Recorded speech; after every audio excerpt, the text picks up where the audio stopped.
J'ai fait ce qu'il fallait et l'entreprise m'a infligé une amende de 188 000 yuans. Pas un centime ne leur est allé. Au lieu de cela, ils ont fini par me payer 30 000 000.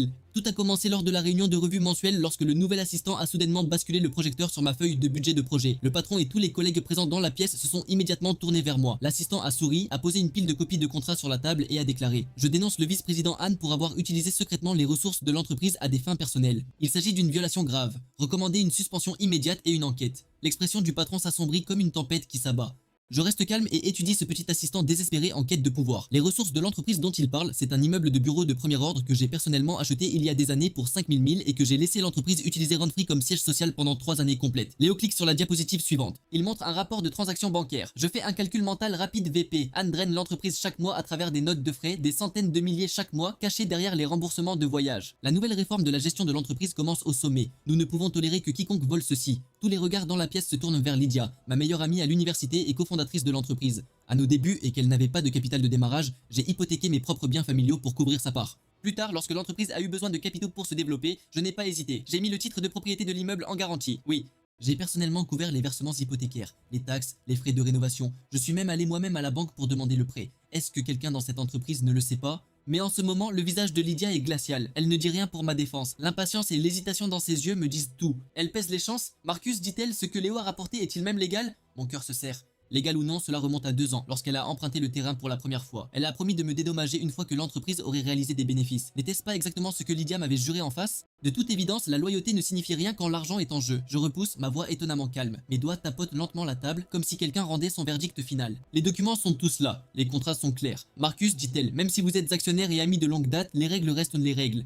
Les actifs de l'entreprise doivent être séparés des actifs personnels. Remettez le titre de propriété et les clés à l'équipe administrative. Tous les fonds et retours seront gérés par la société. Les éventuels dividendes impayés seront déduits en conséquence. Bien dit, mademoiselle Lydia, je la regarde et quelque chose se serre en moi. Nous devrons également envoyer une annonce à l'échelle de l'entreprise. Faites-en un exemple. Je regarde un visage que j'ai connu autrefois se transformer en celui d'un étranger. Je ne riposte pas. Ne renoncez pas à mon titre de propriété et à ma panne parce que je vois la fin dans les yeux de Léo et le calcul froid dans ceux de Lydia. Je fouille dans ma mallette et en sors un document. Faites-le glisser tranquillement au centre de la table de conférence. Puisque Miss Lydia a clairement exprimé sa position, je vais coopérer. Mais mettons-le par écrit. Léo ricane. On dirait que quelqu'un a mauvaise conscience. Je l'ignore. Regardez directement Lydia, accord de transfert d'actifs et d'exonération de responsabilité. À partir d'aujourd'hui, ce bâtiment appartient à la société Outil. Toute responsabilité future ne m'incombe plus. Lydia hésite 2 secondes. Sous le regard insistant de Léo, elle signe. Je plie soigneusement l'accord. Je jette les clés sur la table et me lève pour partir. Derrière moi, l'échelle triomphante de Léo résonne. Les collègues chuchotent tout autour. Dès que je sors de cette salle de conférence, je compose un numéro. Sarah lance le plan de retrait. Sa voix nette et professionnelle revient sans manquer un battement. Compris, monsieur. 3 jours plus tard, l'équipe administrative de l'entreprise envoie un avis à l'ensemble de l'entreprise. Il annonce ma sanction disciplinaire formelle et une amende de 188 000 yuans. Mon bureau est vidé. Léo se pavane et se sent comme chez lui. Pendant ce temps, je suis assis dans mon bureau à la maison et je regarde la copie numérisée du contrat de propriété sur mon écran. Un lent sourire traverse mes lèvres. Le jeu ne fait que commencer. La première chose que fait Léo après avoir emménagé dans mon bureau est de démolir toutes les œuvres d'art sur les murs et de les remplacer par ses propres affiches de motivation. Il est assis sur ma chaise, les pieds relevés, prenant des appels, dégoulinant de satisfaction personnelle. Ouais, la position de Marcus est la mienne maintenant. Viens vers moi pour tout. Lydia commence à attirer Léo dans les réunions d'affaires principales et lui confie tous les projets majeurs que je dirigeais. La nouvelle se répand dans toute l'entreprise. Léo est désormais le bras droit de Miss Lydia. Marcus a fini. Je suis assis près du sol au plafond, devant la fenêtre de la maison, et je lis les rapports de surveillance en temps réel que Sarah m'envoie. Sarah est l'assistante spéciale de l'entreprise familiale, la personne en qui j'ai le plus confiance. Sa voix passe par le téléphone. Sir Léo a commencé à contacter ses fournisseurs et ses clients. Lydia boit une gorgée de quelque chose. L'accès au serveur principal a-t-il été verrouillé ? Fait, toutes les autorisations de données critiques sont désormais liées à votre compte personnel. J'ai mis en place un cryptage triple couche. Si quelqu'un tente de forcer l'entrée, le système se verrouille automatiquement. Bien, contactez maintenant Monsieur Zhao et le réalisateur Wang. Dites-leur qu'il est temps de fermer le filet. Je raccroche et ouvre mon ordinateur portable. Je me connecte au système interne de l'entreprise. L'écran montre Léo essayant d'accéder à la base de données financières. 1 fois, 2 fois, 3 fois, tout a échoué. Je peux imaginer exactement à quel point il a l'air frénétique en ce moment. J'ai construit ce système moi-même à l'époque. Sans mon autorisation, personne ne touche à la bouée de sauvetage de l'entreprise. Pendant ce temps, dans la salle de conférence de l'entreprise, Léo perd la tête devant son écran. Que se passe-t-il? Pourquoi ne puis-je rien ouvrir? Le chef de l'équipe technique essuie sa sueur.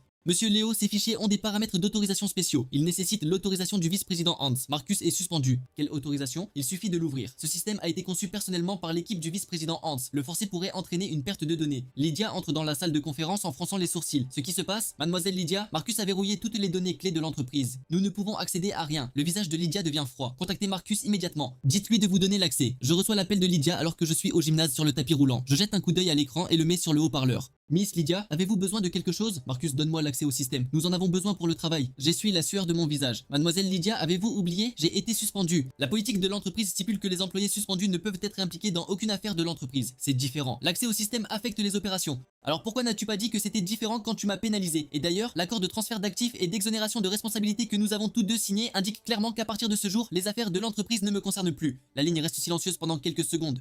Puis la tonalité. Je pose mon téléphone et continue de courir. 30 minutes plus tard, Sarah m'envoie un texto. Monsieur, l'entreprise vient de perdre un contrat d'une valeur de 20 000 000 parce qu'elle n'a pas pu livrer les données du projet au client à temps. Lydia a brisé 3 tasses dans son bureau. Je réponds, bien.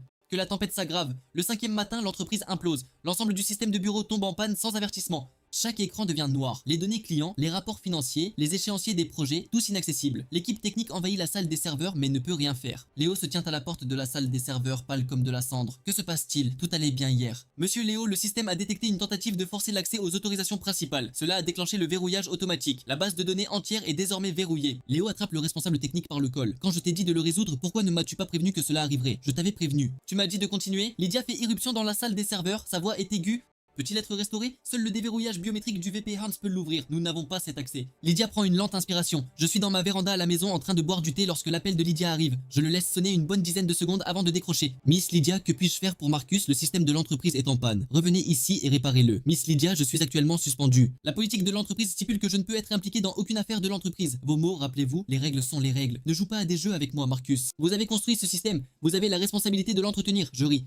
Le maintenir? Mademoiselle Lydia, l'accord de transfert d'actifs et d'exonération de responsabilité est très clair. À partir de ce jour, toutes les affaires de l'entreprise ne me concernent plus. Vous ne voudriez pas que j'enfreigne la politique de l'entreprise, n'est-ce pas? Je suis actuellement un employé discipliné. Si je reviens en arrière et que je suis accusé de conduite non autorisée, cette amende de 188 000 € n'a servi à rien. La voix de Lydia monte en flèche. Marcus, que veux-tu exactement? Est-ce que Léo ne s'occupe pas de mes anciennes responsabilités maintenant? Je suis sûr qu'il trouvera une solution. Je raccroche et bloque le numéro de Lydia. De retour dans l'entreprise, Lydia tremble de rage. Léo marche autour d'elle sur la pointe des pieds. Elle lui lance un regard noir. Avez-vous une idée du coût de la récupération de données? Et si nos principaux secrets commerciaux sont révélés, les dégâts seront bien pires. À ce moment-là, la secrétaire fait irruption, paniquée. Miss Lydia, mauvaise nouvelle. Le groupe Huatai déclare que si nous ne soumettons pas la proposition de projet avant 3 heures cet après-midi, ils mettront fin au partenariat. La pénalité est de 5 000 000. Lydia devient blanche. Le groupe Huatai est le plus gros client de l'entreprise cette année. Ce projet est la performance de toute l'année. Elle serre les dents. Allez chez Marcus, parlez-lui en personne. Une demi-heure plus tard, Lydia arrive avec Léo et 2 techniciens. Je les repère grâce à la caméra de sécurité et j'appuie sur l'interphone. Avez-vous un rendez-vous, mademoiselle Lydia? Marcus ouvre la porte. Nous devons parler. Désolé, je suis actuellement suspendu. Il ne serait pas approprié que je reçoive des dirigeants d'entreprise. S'il vous plaît, rentrez, mademoiselle Lydia. Lydia respire. Marcus, donne ton prix. Combien faudra-t-il? Miss Lydia, ce que vous suggérez, je suis une employée disciplinée.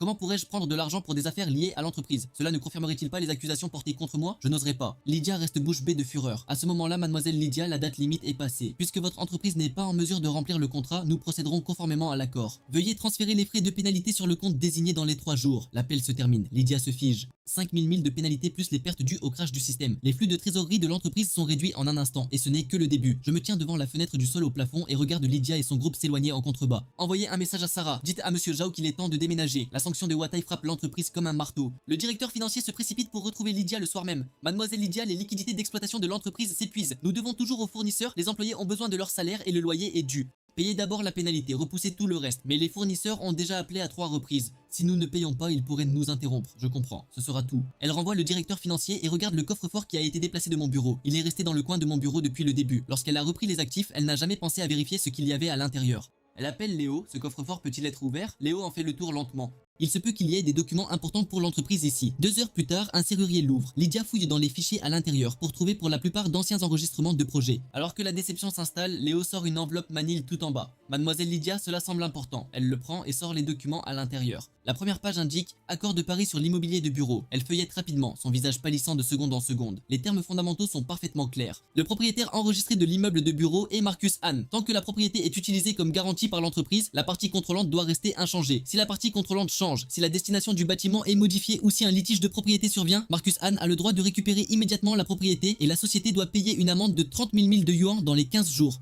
L'accord a été signé il y a 3 ans. Au moment même de la création de l'entreprise, les doigts de Lydia tremblent lorsqu'elle se tourne vers la dernière page. Ils sont tous les deux. Sa signature est celle manuscrite de Marcus ainsi que le sceau officiel de l'entreprise. Léo se penche pour jeter un œil. Son visage change aussi. Mademoiselle Lydia, que signifie ici le parti contrôlant? Lydia ferme les yeux. Il y a 3 jours, elle a signé l'accord de transfert d'actifs et d'exonération de responsabilité, cédant ainsi le contrôle de l'immeuble de bureau à Marcus et à l'entreprise. Au terme de cet accord, la partie contrôlante a déjà changé. Cela signifie-t-il que nous lui devons 30 000 milles? Les yeux de Lydia s'ouvrent. Le bureau tombe dans un silence de mort. Léo balbutie. Marcus aurait-il pu faire ça exprès? Il était au courant de cet accord depuis le début. C'est pourquoi il a remis les clés sans se battre. Lydia récupère l'accord et le lit encore et encore, à la recherche d'une faille. Il n'y en a pas. Chaque mot est hermétique. Chaque clause la transperce comme une lame. À l'époque où elle avait besoin d'accéder au bâtiment de Marcus, elle n'avait jamais lu attentivement les conditions. Quoi que Marcus ait dit, elle a signé. Qui aurait pu imaginer qu'un morceau de papier oublié se transformerait en une bombe à retardement? Léo dit prudemment. Mademoiselle Lydia, peut-être que nous faisons juste comme si nous n'avions jamais vu ça. Marcus n'en a pas encore parlé. Lydia laisse échapper un rire froid. Toi, vous pensez qu'il ne le fera pas? Il attend que nous rompions ce contrat. Les mots quittent à peine sa bouche quand on frappe. La secrétaire jette un coup d'œil. Miss Lydia, une livraison du tribunal. L'estomac de Lydia se serre. Elle le prend et le déchire. À l'intérieur se trouve une mise en demeure signée par l'équipe juridique de Marcus. La lettre est courte et directe. Étant donné que votre entreprise a violé l'article 3, clause 2 de l'accord de Paris sur l'immobilier de bureau, nous exigeons formellement par la présente le paiement de 30 000 milles de yuan dans les 15 jours suivant la réception de cet avis. Le non-respect de cette obligation entraînera des poursuites judiciaires et un gel des avoirs ordonné par le tribunal. Le papier sort des mains de Lydia. Elle s'effondre sur sa chaise. Léo est cendré. Miss Lydia, l'entreprise n'en a pas 30 000 milles. Lydia murmure. Il avait prévu ça depuis le début. À partir du moment où j'ai signé cet accord de transfert, il attendait ce jour. Elle comprend enfin. Son calme lors du rendez-vous, son aisance lors de la remise des clés, son refus d'aider, tout cela était dû à cet accord. Il n'a pas été contraint de partir. Il a joué le long jeu et elle est tombée dans tous les pièges qu'il a tendus, étape par étape, comme une imbécile. Alors que le soleil se couche, Lydia regarde les doigts blancs qui touchent le bord du papier. 30 000 milles. 15 jours, un piège sans issue. Avant même que l'ombre de cette pénalité ne se dissipe, l'entreprise prend un autre coup dur. Tôt le lendemain matin, le directeur de production se précipite en frénésie. Il fait irruption dans le bureau de Lydia. Mademoiselle Lydia, Monsieur Zhao vient d'annoncer qu'il coupe immédiatement l'approvisionnement et exige que nous effacions tous les paiements impayés, il ne nous enverra pas le moindre boulon. Lydia relève la tête. Quoi? Monsieur Zhao et nous avons très bien travaillé ensemble. Pourquoi ce revirement soudain? Le directeur secoue la tête. Je ne sais pas. Tout allait bien hier soir. Lydia appelle immédiatement Monsieur Zhao. Ça sonne longtemps avant qu'il décroche. Sa voix est glaciale. Mademoiselle Lydia, je suis désolé. Nous avons récemment restructuré notre entreprise. Nous ne pourrons peut-être pas continuer à fournir. Monsieur Zhao, nous travaillons ensemble depuis de nombreuses années. S'il y a un problème, nous ne pouvons pas en parler. Est-ce une question de paiement? Je vais demander à notre équipe financière de le transférer immédiatement. Miss Lydia, ce n'est pas une question d'argent. Je serai franc avec vous. J'ai accepté de fournir en premier lieu le favori du jeune maître Han. Maintenant qu'il a quitté votre entreprise, je ne vois aucune raison de continuer. La compagnie est toujours la compagnie, mais mademoiselle Lydia ne dansons pas autour d'elle. Je connais bien le jeune maître Han. S'il voulait vraiment y retourner, il l'aurait déjà fait. Le fait qu'il soit parti me dit que quelque chose ne va pas là-bas. Je fais des affaires basées sur la chimie. J'ai de la chimie avec le jeune maître Han. Je ne l'ai pas avec toi, c'est tout. Il raccroche. Lydia saisit son téléphone, les veines du dos de sa main bombées. Liu murmure à côté d'elle. Miss Lydia, et si vous alliez parler à Monsieur Zhao? Je l'ai rencontré plusieurs fois auparavant. Lydia le regarde et ne dit rien, mais ses yeux disent tout. Allez-y et essayez. Liu s'en va. Il attend dans le hall pendant 2 heures avant de finalement trouver Tomer, le secrétaire de Zhao. Il remet sa carte. S'il vous plaît, faites-le lui savoir. Je suis Liu de l'entreprise. J'aimerais discuter du partenariat. La secrétaire jette un coup d'œil à la carte et sourit poliment. Je suis désolé, Monsieur Zhao est très occupé aujourd'hui. Il n'a pas de temps pour les visiteurs. Ensuite, je prendrai rendez-vous. Demain ou après-demain, ça me convient. La secrétaire secoue la tête. L'emploi du temps de Monsieur Zhao est complètement chargé ces derniers temps. Il n'y a vraiment aucune disponibilité. S'il vous plaît, retournez, juste 10 minutes. 10 minutes, c'est tout ce dont j'ai besoin. Il est escorté hors du bâtiment. Il se tient dehors, le visage brûlant d'humiliation. De retour au bureau, Léo fait à Lydia son rapport de honte. Mademoiselle Lydia, Monsieur Zhao a refusé de me voir. Sa secrétaire a dit qu'il n'avait pas le temps. Lydia ferme les yeux et prend une lente inspiration. Elle sait que ce n'est pas le moment. Léo n'a tout simplement pas la qualité pour rencontrer Monsieur Zhao. Un fournisseur à ce niveau ne se soucie pas de l'entreprise. Il se soucie des relations et de la réputation. Quand Marcus était là, Monsieur Zhao s'est présenté par respect pour Marcus. Maintenant que Marcus est parti, qu'est-ce que Lydia a à offrir? Elle agite la main, irritée. Je comprends. Allez chercher des fournisseurs alternatifs pour combler le manque, grimace le directeur de production. D'autres fournisseurs facturent le double du prix ou ne garantissent pas la qualité. Et changer de fournisseur à la dernière minute entraîne des retards de livraison d'au moins 1 mois. Lydia claque la table. Alors que proposez-vous? Que j'aille supplier Monsieur Zhao? Un silence de mort. Léo parle avec prudence. Et si on demandait à Marcus d'intervenir? Lydia le regarde. Léo se tait instantanément. Demander de l'aide à Marcus. Pouvait-elle vraiment se résoudre à faire ça? Plus important encore, Marcus pourrait-il même aider? Le simple fait de penser à Marcus fait serrer la poitrine de Lydia. Elle serre les dents. Trouver d'autres fournisseurs, quel que soit le coût, et exécuter d'abord les commandes. Ce qu'elle ne sait pas, c'est qu'au moment précis où elle passe cet appel, 2 autres fournisseurs à long terme ont déjà reçu le même message et tout cela est piloté par moi depuis les coulisses. Je suis assis dans mon bureau, écoutant les nouvelles de Sarah tout en prenant une gorgée de thé. Le côté de Monsieur Zhao a été bien géré. Informez maintenant le directeur Wang, c'est son tour. Compris, monsieur. De plus, Lydia vient de contacter 3 nouveaux fournisseurs, tous cités des prix exorbitants. Je souris. Laissez-la payer. Plus elle dépense, plus la situation empire pour elle. Alors que Lydia est plongée dans la crise des fournisseurs, elle ne se doute pas qu'une menace bien plus grave se prépare tranquillement à la banque. Après avoir fait appel à 3 fournisseurs de remplacement, tous facturés au double du coût initial, les flux de trésorerie de l'entreprise sont mis à rude épreuve. Le directeur financier vient à Lydia avec les chiffres. Mademoiselle Lydia, au rythme de dépenses d'actuel, il reste à l'entreprise au plus de 2 mois de liquidité. Ajoutez à cela la pénalité de 30 000 de Marcus. Nous ne pouvons tout simplement pas le payer. Lydia regarde les chiffres alarmants, la tempe palpite. Léo intervient. Miss Lydia, pourquoi ne pas contracter un emprunt bancaire? L'entreprise dispose de l'immeuble de bureau comme atout, nous pouvons l'utiliser comme garantie. Les yeux de Lydia s'illuminent. Droite, le bâtiment. Ce bâtiment vaut au moins 80 000. Nous devrions pouvoir emprunter entre 30 et 50 000 euros. Il couvre le déficit de trésorerie et paie la pénalité. 2 oiseaux, une pierre. Elle dit à Léo de préparer immédiatement les matériaux, le titre de propriété de l'immeuble et les états financiers de l'entreprise. Elle ira elle-même à la banque. Léo se précipite avec impatience, ignorant complètement qu'il se dirige directement vers un autre piège que j'ai tendu. 2 jours plus tard, Lydia entre à la City Commercial Bank avec une pile complète de documents. Elle demande spécifiquement le directeur Wang, un expert financier bien connu dans le secteur, ayant autorité sur l'approbation des principaux prêts. Lydia attend dans la salle de réception pendant une demi-heure avant que le directeur Wang n'apparaisse. Lunettes à monture dorée, sourire poli mais distant. Miss Lydia, votre réputation vous précède. J'ai entendu dire que vous cherchiez à contracter un prêt garanti? Lydia se force à sourire et lui tend les documents. Oui, le réalisateur Wang. Il s'agit du titre de propriété de notre immeuble de bureau et de nos états financiers. Le bâtiment vaut 80 000. Nous aimerions emprunter 50 000 pour les opérations. Le directeur Wang prend les documents et les feuillette avec désinvolture, puis les remet à l'agent de crédit à côté de lui. Courir, l'examen préliminaire d'abord. L'agent de crédit prend les documents et s'en va. Le réalisateur Wang sert une tasse de thé à Lydia. Mademoiselle Lydia, la procédure standard nécessite 3 à 5 jours ouvrables pour l'évaluation des actifs et l'examen du crédit. Si tout se passe bien dans les 2 semaines, Lydia expire de soulagement. Merci directeur Wang. Le directeur Wang hoche la tête avec un sourire. Mais dès qu'il voit Lydia dehors, son sourire disparaît. Dès qu'elle est partie, il compose mon numéro. Jeune. Maître Han, Lydia vient de demander un prêt garanti. L'immeuble de bureau que vous avez mentionné. Allongez-vous sur le canapé. Exécutez-le selon la procédure standard. Assurez-vous que tout est soigneusement vérifié. Compris. Je porterai une attention particulière à la situation de propriété de cet immeuble. Je raccroche et envoie un message à Sarah. Alertez l'équipe juridique pour que tous les documents de propriété soient prêts en attente. 3 jours plus tard, Lydia reçoit un appel de la banque. L'examen préliminaire est passé. Il lui demande d'apporter les documents notariés. Soulagée, elle se précipite à la banque avec Léo. Dans la salle de réunion, l'agent de crédit présente une pile de contrats. Mademoiselle Lydia, voici le contrat de prêt et le contrat de garantie. Veuillez les consulter. Lydia parcourt rapidement. Près de 50 000, intérêt annuel de 6%, durée de 3 ans. Elle est sur le point de signer lorsque le directeur Wang ouvre soudainement la porte. Attendez, Lydia lève les yeux, son estomac tombe. Le directeur Wang s'assoit, l'expression sérieuse. Mademoiselle Lydia, au cours de notre processus d'examen, a identifié certains problèmes. Le propriétaire enregistré de cet immeuble de bureau est monsieur Marcus Han, et non votre entreprise. Bien que vous ayez fourni un accord de transfert d'actifs, selon notre conseiller juridique, cet accord transfère uniquement le contrôle opérationnel, pas la propriété. Lydia pâlit. Mais c'est nous qui l'utilisons, et Marcus a accepté de le transférer.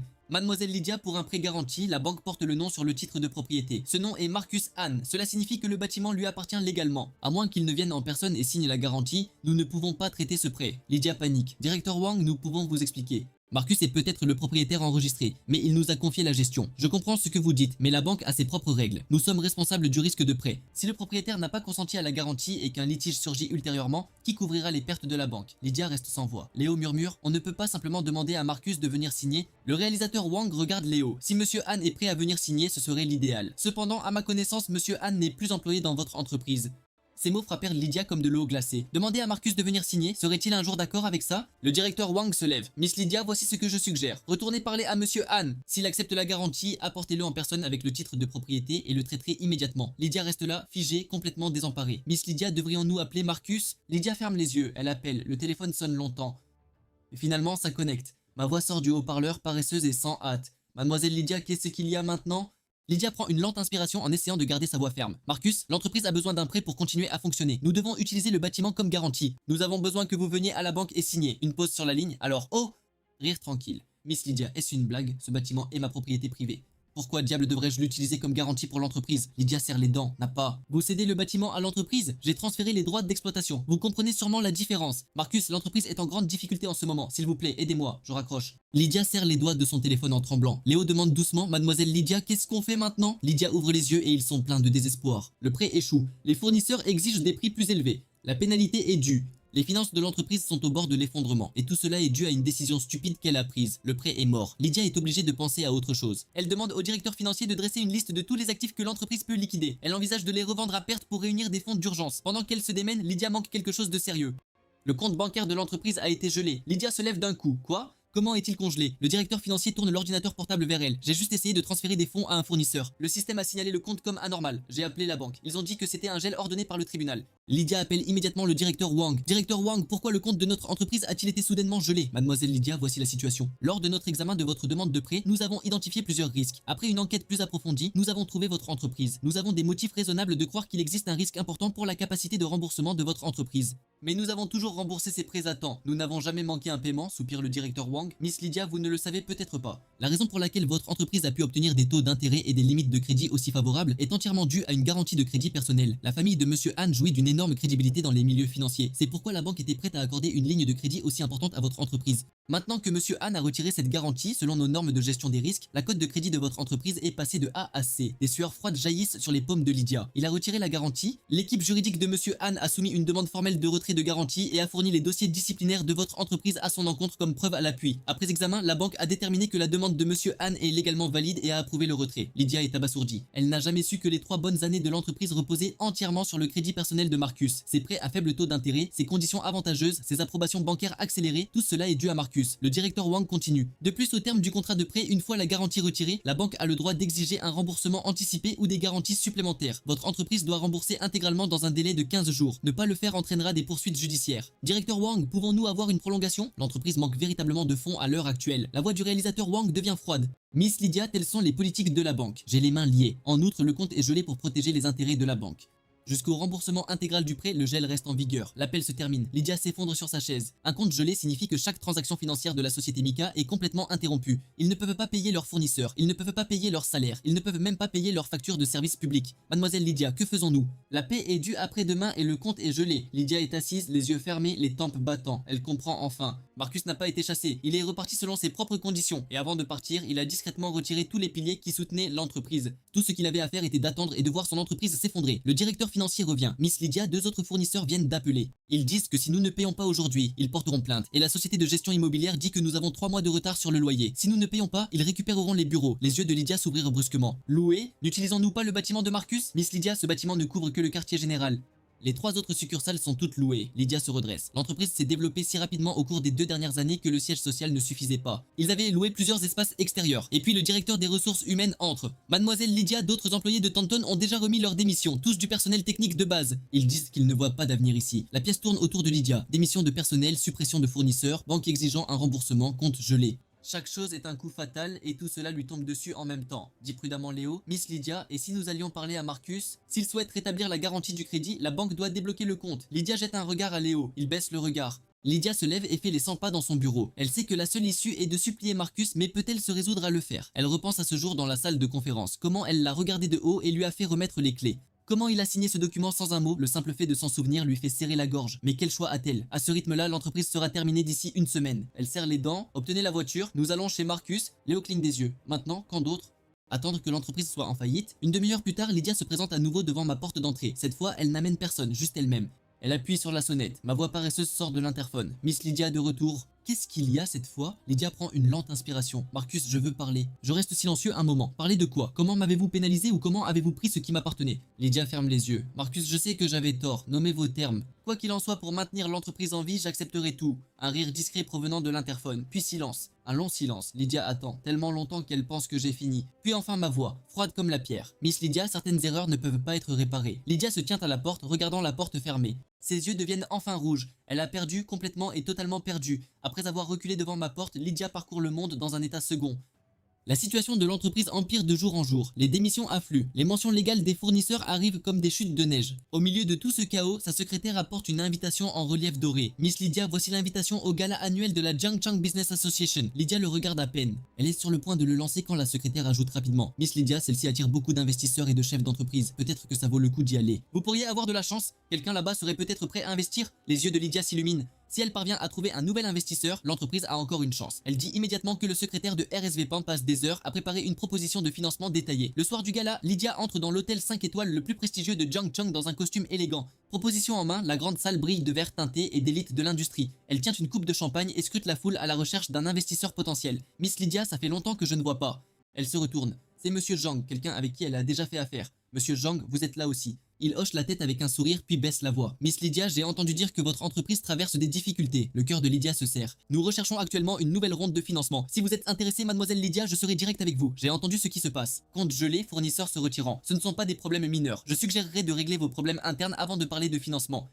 Il repart avec son verre. Lydia reste là, le visage brûlant. Elle essaie quelques personnes supplémentaires. À chaque fois, même réaction. Il est évident que les problèmes de l'entreprise se sont répandus dans tout le cercle. Personne ne veut rien avoir à faire avec ce gâchis. Alors qu'elle est sur le point d'abandonner et de partir, la salle entière devient silencieuse. Toutes les têtes se tournent vers l'entrée. Lydia se fige. J'entre, vêtue d'un costume bleu marine sur mesure, calme et sans hâte. Sarah marche à mes côtés dans une tenue professionnelle soignée. Tablette à la main, tout à fait l'image d'une assistante de direction de haut niveau. Le président de l'association professionnelle se présente personnellement, rayonnant. Jeune maître Anne, votre présence honore véritablement cet événement. Je hoche la tête avec mesure. Tu es trop gentil. Le président me conduit vers le domaine des personnes très importantes. Tout au long du chemin, les gens s'écartent pour céder la place, hochant la tête en signe de respect. Lydia se tient dans la foule, regarde, complètement bouleversée. Jeune maître Anne, que veulent-ils dire jeune maître Anne? L'homme qu'elle a discipliné? Comment est-il traité comme un roi ici? Avant qu'elle puisse y réfléchir, la réalisatrice Wang apparaît, marchant rapidement vers moi et s'inclinant respectueusement. Jeune maître Anne, tout ce que vous avez demandé a été réalisé. Je prends les documents qu'il me propose et les feuillette avec désinvolture. Merci pour le problème. Pas du tout. Tout pour la famille Anne. Ces derniers mots frappèrent Lydia comme un coup de tonnerre. La famille Anne. Elle se souvient de ce que le directeur Wang avait dit auparavant, à savoir que la famille de Marcus avait un poids énorme dans les cercles financiers. Elle avait toujours pensé que Marcus était juste une personne ordinaire avec quelques relations. Elle réalise désormais à quel point elle avait tort. Monsieur Zhao s'approche également, le visage tout sourire. Jeune maître Anne, ça fait trop longtemps. J'ai entendu dire que tu avais lancé une nouvelle entreprise. Je souris et hoche la tête. Monsieur Zhao, vous me flattez. Il y aura de nombreuses occasions de travailler ensemble. Jeune maître Anne, comment ça se passe du côté de Lydia? Presque terminé. Monsieur Zhao hoche la tête en connaissance de cause sans rien demander de plus. Lydia se tient à proximité, écoutant chaque mot et se sent glaciale. Ainsi, la coupure des approvisionnements de Monsieur Zhao a toujours été dirigée par Marcus. Le compte du directeur Wang est gelé, Marcus le fait également. Chaque chose était son plan soigneusement élaboré. Elle veut s'en prendre à lui et l'affronter, mais ses jambes semblent remplies de plomb. À ce moment-là, mon regard parcourt la pièce et se pose sur elle.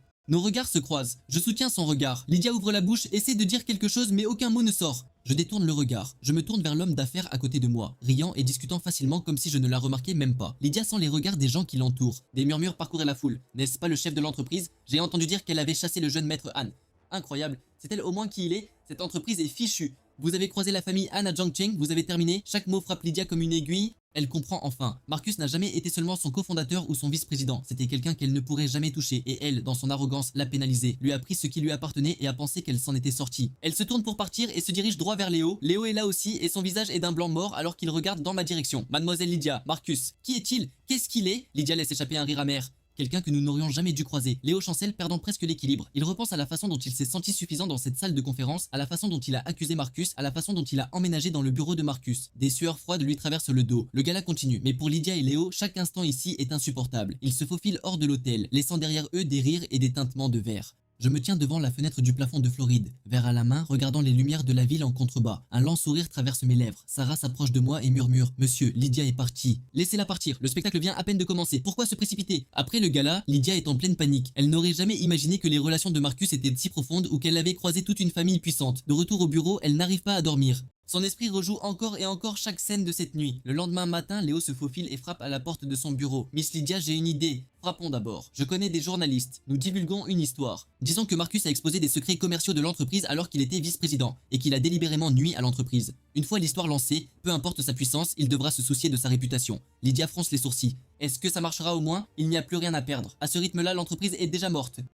Autant prendre une photo, peut-être que cela l'oblige à reculer. Lydia hésite longuement puis elle hoche la tête. Elle n'a plus aucune option, elle s'accroche à n'importe quoi. Léo obtient le feu vert. Il contacte immédiatement quelques journalistes de tabloïds, les paie et leur fait publier un article. Le vice-président d'une grande entreprise s'expose, s'en va secrètement avec des fichiers classifiés. Un garçon riche exploite sa position à des fins personnelles. Les messages regorgent de détails exagérés sur ma prétendue mauvaise conduite au cours de mon séjour dans l'entreprise, ainsi que de captures d'écran de messages de discussion prises complètement hors de leur contexte. Léo regarde la réaction en ligne et sourit. Mademoiselle Lydia, écoutez, cela se propage déjà. Une fois que cela aura pris de l'ampleur, Marcus n'aura d'autre choix que de répondre publiquement. Ensuite, on laisse tomber davantage, on le garde sur le pied arrière. Lydia regarde les messages, mais quelque chose lui tient mal à l'aise. Elle a le sentiment que ça ne va pas bien se terminer. Avant qu'elle ait pu terminer sa réflexion, un avocat et 3 policiers entrent directement dans le bureau de Lydia. Léo voit les officiers et son visage se vide instantanément. Quoi? Pourquoi es-tu ici? Monsieur Léo, ceci est une convocation au tribunal et un mandat d'enquête de police. Vous êtes soupçonné de diffamation, d'extorsion et de détournement de fonds. Veuillez coopérer à l'enquête. Léo se lève d'un bond. De quoi parles-tu? Quand ai-je déjà extorqué quelqu'un? Sarah fait signe à l'avocat de sortir le projecteur. L'écran se remplit de preuves, document après document. Le premier, un relevé bancaire montrant que Léo a accepté des pots de vin de fournisseurs totalisant 2000 000 de yuan. La seconde, de fausses signatures au nom de Marcus étaient utilisées pour détourner secrètement les fonds de l'entreprise.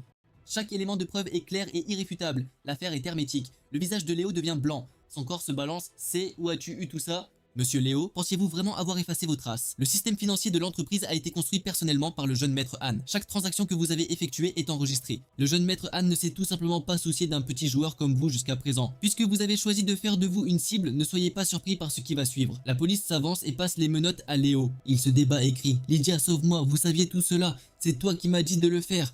Le visage de Lydia pâlit. Elle ne peut pas dire un mot. Léo a raison. Il a tout à fait raison. Elle était au courant de chaque pot de vin et de chaque dossier falsifié. Elle s'en approuvait en partie en silence. Mais comment pouvait-elle l'admettre maintenant? Sarah se tourne vers Lydia. Miss Lydia, vous feriez mieux de faire attention à ce que vous dites. Si vous essayez de couvrir quelqu'un ou de mentir aux autorités, vous savez déjà ce qui se passera ensuite. Léo est emmené par la police. Le bureau devient complètement silencieux. Lydia s'effondre sur sa chaise. Ses doigts tremblent lorsqu'elle ouvre son téléphone. Les messages révélant la vérité et divulguant les preuves criminelles de Léo sont partout. La section des commentaires est inondée d'attaques contre Léo et Live Ventures. Comment une entreprise comme celle-ci ose-t-elle s'en prendre à Monsieur Marcus? Live Ventures prépare ses propres livres et a le culot de blâmer quelqu'un d'autre. Monsieur Marcus a été puni par cette entreprise d'ordures. C'est la pire chance qu'on puisse imaginer. Lydia regarde les commentaires. La pièce tourne autour d'elle. Elle avait prévu d'utiliser l'opinion publique pour riposter. Au lieu de cela, elle s'est enfoncée dans un trou plus profond. La réputation de l'entreprise est complètement détruite. Les clients qui étaient assis sur la clôture commencent à se retirer les uns après les autres. Même la poignée de membres du personnel restant remettent leur démission. La directrice financière entre, la voix brisée. Lydia, un autre fournisseur vient de porter plainte contre nous. Le tribunal a déjà envoyé une convocation et le bureau des affaires vient d'appeler. Ils lancent un audit complet. Lydia ferme les yeux. Les larmes qu'elle retenait finissent par couler. C'est seulement maintenant qu'elle comprend. Marcus n'a jamais eu besoin de la confronter directement. Il lui suffit d'un petit coup de pouce et tout ce qu'elle a passé des années à construire s'effondre comme des dominos. Elle prend son téléphone et compose mon numéro en serrant la main. Ça sonne longtemps. Finalement, je décroche. Ma voix est calme. Miss Lydia, avez-vous besoin de quelque chose? Marcus, je t'en supplie. Laissez partir l'entreprise. Ce que Léo a fait, il l'a fait tout seul. Cela n'a rien à voir avec l'entreprise. Miss Lydia, vous croyez vraiment que cela n'a rien à voir avec l'entreprise? C'est vous qui avez dit « les règles sont les règles ». N'est-ce pas vrai? Lydia est sans voix. Je continue. Ne t'inquiète pas. Je sépare toujours les affaires et les affaires personnelles. Léo a enfreint la loi. La loi s'en occupera. Quant à l'entreprise, je ne vais pas vous rayer de la carte. Tant que vous payez chaque centime que vous devez en vertu du contrat, c'est fini. Je raccroche. Lydia est assise là, tenant son téléphone complètement épuisé. Les pénalités, les dettes, au total, cela représente plus de 50 000 de yuan. Avec quoi lui reste-t-il pour payer? L'entreprise ne peut même plus couvrir les salaires. Sa secrétaire frappe et entre. Lydia, une livraison pour toi. Lydia le prend sans réfléchir. Il s'agit d'un avis d'exécution judiciaire. L'équipe juridique de Marcus a déposé une plainte officielle contre l'entreprise, exigeant 30 000 de yuan en guise de pénalité pour rupture de contrat et un gel immédiat des avoirs. Les documents glissent des mains de Lydia et tombent au sol. Elle sait, la fin est vraiment venue. 3 jours après l'arrestation de Léo, une nouvelle explosive éclate dans le monde des affaires de Jiangqing. Han Capital Group est officiellement lancé. Capital social, 5 000 de yuan. Son champ d'activité couvre tous les secteurs clés dans lesquels Lee Ventures opère. L'annonce envoie une onde de choc dans l'ensemble du secteur. Lorsque Lydia apprend la nouvelle, elle est assise dans son bureau en train de trier les documents de faillite. Elle regarde le site officiel de Han Capital Group sur son écran, sa main serrant fermement la souris. Sur la bannière de la page d'accueil, une seule ligne en gras se lit, remodelant l'industrie avec du capital, définissant l'avenir des affaires avec force. Le directeur financier fait irruption. Lydia, Han Capital Group vient d'annoncer qu'il reprenait tous les clients et projets que nous avons perdus et que leurs prix sont 30% inférieurs aux nôtres. La tête de Lydia se relève brusquement. Quoi? 30% de moins? Sont-ils fous? Ils ne peuvent même pas réaliser de bénéfices à ce prix-là. Le directeur financier esquisse un sourire amer. Ils ne se soucient pas de gagner de l'argent. Ce qui les intéresse, c'est de nous expulser complètement. Lydia s'enfonce dans son fauteuil. Elle comprend maintenant. Marcus va l'écraser avec force. Effectivement, au cours de la semaine prochaine, les derniers clients de Live Ventures sont tous débauchés par Han Capital Group. Non seulement leurs prix sont plus bas, leur service est meilleur et leur équipe est plus professionnelle. Les clients n'ont aucune raison de dire non. Pire encore, Han Capital Group lance plusieurs nouveaux produits révolutionnaires ciblant directement les lignes phares de Live Ventures, 2 fois plus performantes et moitié prix. Le responsable marketing arrive avec un rapport d'analyse des concurrents. Lydia, les nouveaux produits de Han Capital utilisent les dernières technologies. Les nôtres ne peuvent pas du tout rivaliser. L'intégration de leur chaîne d'approvisionnement est également plus forte. Leur contrôle des coûts dépasse largement le nôtre. Lydia réalise soudain. Ces produits étaient tous des projets que sa propre entreprise avait développés mais jamais financés. Marcus a dû voir leur potentiel il y a longtemps, à l'époque où il était encore dans l'entreprise. Maintenant, il a donné vie à chacun d'eux et l'a fait mieux qu'elle ne l'aurait jamais imaginé. Elle réalise soudain que Marcus n'a jamais été celui qui dépendait d'elle, c'était elle qui dépendait de lui. Le directeur des ventes arrive avec un autre rapport. Lydia, notre part de marché est tombée à 5%. À ce rythme-là, nous atteindrons 0 le mois prochain. Lydia ferme les yeux. Y a-t-il encore des clients prêts à travailler avec nous? Le directeur commercial secoue la tête. Aucun. La rumeur court que travailler avec Live Ventures signifie traverser la famille Han. Lydia laisse échapper un rire amer. Marcus n'a même pas besoin de proférer une menace ouverte. Tant que Han Capital Group existe, personne n'ose la toucher. C'est le pouvoir du capital. C'est le genre de soutien qu'elle méprisait autrefois. Pendant ce temps, au siège du groupe Han Capital, je dirige une réunion de la haute direction. Sarah affiche les données en direct de Live Ventures sur le projecteur. Monsieur, la part de marché de Live Ventures est tombée en dessous de 5%. Taux de perte de clients 98%, turnover du personnel 85%. À ce rythme-là, ils auront complètement disparu d'ici un mois. Leurs actifs restants les plus précieux sont 3 brevets principaux, une équipe technique de 20 personnes et les droits d'utilisation de leur immeuble de bureau. Je parle calmement, je veux les brevets et l'équipe. Dites au service juridique de préparer un plan d'acquisition, de faire baisser le prix le plus bas possible. Ils n'ont plus aucun moyen de pression, compris. De plus, Lydia essaie de collecter des fonds. Elle veut en faire un dernier combat. Laissez-la. Plus elle soulève, plus elle tombe durement. Elle Finance doit disposer de 50 000 de yuan en espèces. Nous agissons au moment où nous devons acquérir les principaux actifs de Live Ventures. Après la réunion, je me tiens devant la baie vitrée regardant la ville. Sarah s'approche de moi. Monsieur, Lydia a encore été refusée par tout le monde aujourd'hui. Je lève mon café et bois une gorgée. Comme prévu, à Zhangchang, personne n'oserait la financer sous mon nez. Sarah hésite. Monsieur, Lydia était votre camarade de classe après tout, n'est-ce pas un peu? Je me tournais pour la regarder, les yeux froids.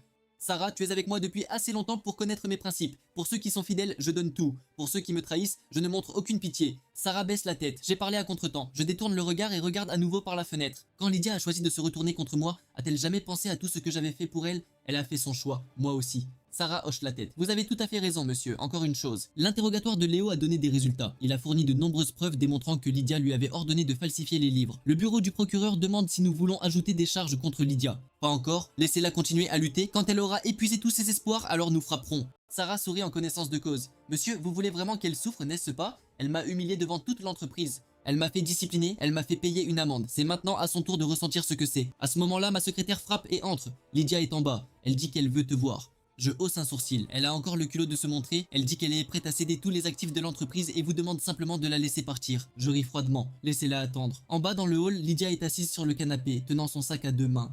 Cela fait déjà 2 heures qu'elle attend. La réceptionniste lui dit que Monsieur Han est en réunion. Elle sait que Marcus l'a fait attendre exprès, mais elle n'a pas le choix. Elle attend juste. Une autre heure passe. La réceptionniste arrive enfin. Mademoiselle Lydia, je suis désolé. Monsieur Han n'a pas le temps de vous voir aujourd'hui. Merci de revenir un autre jour avec rendez-vous. Lydia saute sur ses pieds. Je dois le voir, s'il te plaît. Je suis désolé. Le planning de Monsieur Han est complet à l'avance. Les yeux de Lydia s'écarquillent. Juste 5 minutes. C'est tout ce dont j'ai besoin. La réceptionniste secoue la tête et appelle la sécurité. Lydia est escortée hors du bâtiment. Elle se tient devant l'entrée de Han Capital Group, regardant l'imposant bâtiment. Les larmes arrivent enfin. Elle comprend enfin. Elle et Marcus n'existent plus dans le même monde. Après avoir été refoulée du Han Capital Group, Lydia n'a plus rien. Les comptes de l'entreprise sont gelés. Elle ne peut pas payer son personnel. Les procès des fournisseurs s'accumulent sur son bureau. Les avis d'exécution judiciaire sont arrivés. Elle n'a d'autre choix que de vendre tout ce qu'elle peut. Le directeur financier lui présente une liste d'actifs. Lydia, les seules choses que l'entreprise a encore à vendre sont celles-ci. 3 brevets principaux, l'équipe technique et du matériel de bureau. J'ai contacté plusieurs acheteurs, mais leurs offres sont toutes très basses. Lydia regarde les chiffres sur la liste. C'est comme si un couteau se tordait dans sa poitrine. Il a fallu 2 ans à l'entreprise pour développer ces 3 brevets. Leur valeur marchande est d'au moins 20 000 de yuan. L'équipe technique est l'élément vital de l'entreprise. Chaque personne a été recrutée au meilleur prix. Maintenant, elle doit tout vendre pour presque rien. La douleur est au-delà des mots. Mais quel choix a-t-elle? L'entreprise a touché le fond. Elle serre les dents, passer les appels, le responsable des opérations hésite. Lydia, il y a une entreprise qui en offre le plus. Mais quoi? Parler? Il s'agit d'une société agissant pour le compte de Han Capital Group. Ils offrent 10 000 de yuan pour tout, mais ils exigent que le contrat soit signé aujourd'hui. Lydia se fige. 10 000 de yuan, cela ne représente même pas la moitié de la valeur marchande, mais les autres offres sont encore inférieures, certains à peine 5 000. Elle ferme les yeux, sa voix tremble. Contactez-les.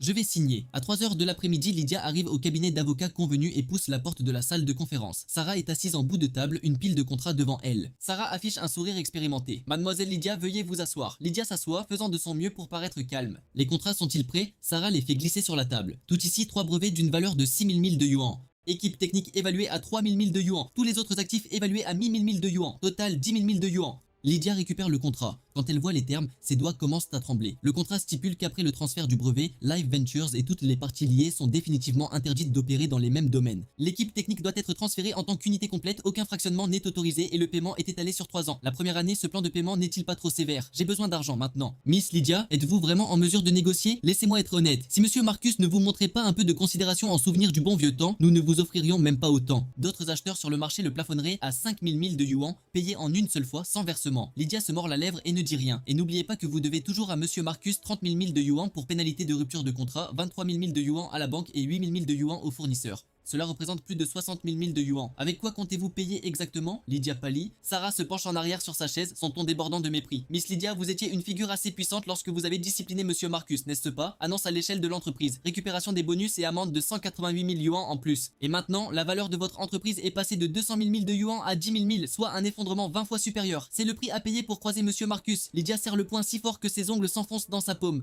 Ne poussez pas. Sarah laisse échapper un rire froid. Le pousser. Miss Lydia, vous avez saisi les biens de Monsieur Marcus et détruit sa réputation. Cela pousse les choses. Monsieur Marcus est prêt à acheter vos actifs. Cela seul est plus que ce que vous méritez. Si vous ne souhaitez pas signer, n'hésitez pas à trouver un autre acheteur. Lydia prend une longue et lente inspiration. Personne ne veut toucher à son désordre. La main tremblante, elle ramasse le stylo. Elle signe son nom sur le contrat. À chaque coup, on a l'impression que son cœur saigne. Sarah récupère les contrats et se lève. C'est un plaisir de faire des affaires, mademoiselle Lydia. Oh, encore une chose, monsieur Marcus m'a demandé de lui transmettre un message. Lydia lève les yeux. Sarah le dit lentement, un mot à la fois. Les règles sont des règles, n'est-ce pas vrai? Les mots atterrissent comme une gifle en plein visage. C'est exactement ce que Lydia a dit un jour à Marcus. Maintenant, ces mêmes mots lui reviennent directement. Les yeux de Lydia deviennent rouges, mais elle ne peut pas parler. Sarah sort de la salle de conférence avec les contrats, laissant Lydia seule. Les larmes arrivent enfin. L'entreprise qu'elle a passé 5 ans à construire a été vendue à Marcus pour quelques centimes par dollar. Ses brevets, cette équipe, tout ce dont elle était autrefois si fière, tout cela appartient désormais à Marcus. Et elle, qui était autrefois une femme d'affaires valant 200 000 de yuan, est maintenant recouverte de dettes sans aucun résultat. Elle sort son téléphone et regarde longuement le numéro de Marcus. Elle compose quand même. Il sonne longtemps avant de se connecter. Miss Lydia, avez-vous besoin de quelque chose? Lydia étouffe ses mots. Marcus, je t'ai déjà vendu l'entreprise. Pouvez-vous s'il vous plaît, pouvez-vous me laisser partir? Chaque centime de ce que vous devez doit être payé. L'amende de 30 000 de yuan est due dans les 15 jours. Dans le cas contraire, je déposerai une demande d'exécution. Chaque actif en votre nom sera saisi et vendu aux enchères. Votre maison, votre voiture et l'épargne retraite de vos parents. Lydia frémit. Marcus, tu ne peux pas faire ça. Je l'ai interrompu. Je ne peux pas? Lorsque vous avez saisi mes biens, vous êtes-vous déjà arrêté pour vous demander si vous le pouviez? Miss Lydia, vous avez planté cette graine vous-même. Il est maintenant temps d'y goûter. Je raccroche. Lydia regarde par la fenêtre.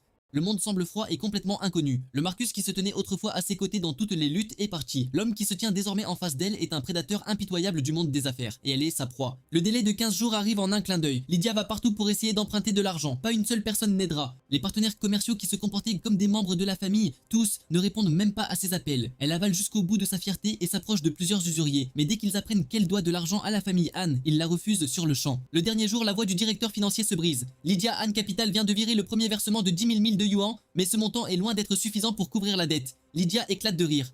Elle ne sait pas quoi faire. Avant que les mots ne soient prononcés, la porte du bureau est ouverte. Plusieurs officiers de justice en uniforme entrent. Celui qui les dirige est un homme d'âge moyen. Il montre son identification. Mademoiselle Lydia, ceci est une ordonnance d'exécution du tribunal. N'ayant pas rempli vos obligations de remboursement dans les délais impartis, tous les biens inscrits à votre nom sont saisis conformément à la loi. Lydia se lève, sa voix tremble. Il me reste encore 3 jours. Le contrat dit 15 jours. L'agent d'exécution vérifie sa montre. Mademoiselle Lydia, il est actuellement 6 heures du soir. Le délai est passé. Veuillez coopérer avec nous. Sur ce, les agents commencent à apposer des scellés sur le matériel et les biens du bureau. Lydia les regarde se déplacer dans la pièce. Elle se sent complètement vide à l'intérieur. L'agent d'exécution lui remet un document. Voici la liste complète des biens saisis à votre nom. Une villa en centre-ville, une berline Mercedes-Benz et la propriété enregistrée au nom de vos parents. La tête de Lydia se relève brusquement. Pourquoi la maison de mes parents est-elle saisie? C'est leur maison de retraite. L'agent d'exécution ouvre son dossier. Selon notre enquête, bien que cette propriété soit enregistrée au nom de vos parents, la mise de fonds provenait directement de vos fonds propres. Par ailleurs, vous avez transféré il y a 3 mois des actions inscrites à votre nom au nom de vos parents. Cela montre des signes clairs de transfert d'actifs frauduleux. Lydia chancelle et perd presque pied. Elle a transféré certains actifs au nom de ses parents après que les choses ont commencé à s'effondrer. Elle pensait pouvoir au moins protéger quelque chose. Elle n'aurait jamais imaginé que Marcus aurait suivi chaque mouvement. De plus, tous vos comptes bancaires ont été gelés.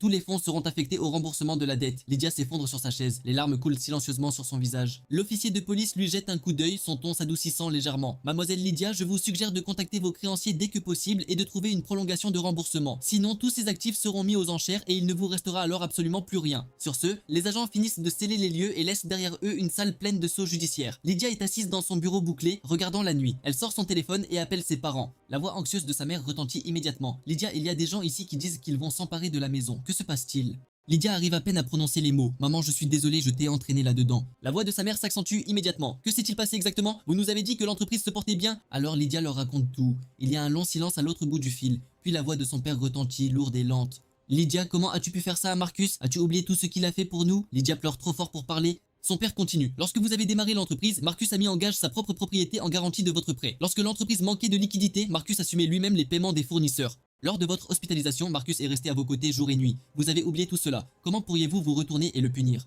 Comment as-tu pu prendre ce qui lui appartenait? Lydia sanglote. J'ai eu tort. J'avais tellement tort. Son père pousse un long soupir. Il est trop tard pour ça maintenant. Va t'excuser auprès de Marcus toi-même. Demandez-lui de vous pardonner. Ta mère et moi, nos vieux os, même vivre sous un pont nous conviendrait. Elle raccroche. Lydia se recroqueville sur le sol, les genoux contre la poitrine, pleurant de tout ce qu'elle a. Elle comprend enfin. Ce qu'elle a perdu, ce n'est pas seulement l'entreprise et son argent, c'est la confiance de ses parents, le respect de ses amis et sa propre dignité. Le lendemain matin, Lydia vient se tenir devant Anne Capital Group. Cette fois, elle ne rentre pas à l'intérieur, elle s'agenouille directement sur le sol devant l'entrée. Les passants s'arrêtent et regardent. Certains la reconnaissent. Ils commencent à chuchoter entre eux. Un agent de sécurité arrive. Madame, vous ne pouvez pas être ici. Lydia lève la tête, le visage sillonné de larmes. S'il vous plaît, laissez-moi voir monsieur. Anne. Le gardien hésite, puis reprend sa radio. 10 minutes plus tard, Sarah sort du bâtiment. Elle regarde Lydia, agenouillée au sol, aucune trace de sympathie dans les yeux. Miss Lydia, pourquoi vous soumettre à cela? Lydia supplie. S'il te plaît, laisse-moi voir Marcus une fois. Je veux m'excuser en face. Sarah secoue la tête. Monsieur Marcus l'a dit clairement, il ne veut pas te voir. Tout ce que vous devez sera traité par les voies légales. Lydia attrape l'ourlet du pantalon de Sarah. S'il vous plaît, je sais que j'avais tort. Sarah retire sa jambe et dit froidement. Miss Lydia, lorsque vous avez sanctionné Monsieur Marcus, vous n'auriez jamais imaginé que cela en arriverait là. Elle se retourne et rentre à l'intérieur. Lydia s'agenouille là, regardant les portes fermées et comprend enfin ce que signifie être vraiment désespérée. À ce moment-là, une Rolls-Royce noire sort du garage souterrain. La fenêtre s'abaisse lentement, révélant mon visage inexpressif. Je regarde Lydia agenouillée au sol. Pas une once d'émotion. Lydia me voit et se précipite vers la voiture. Marcus, j'avais tort.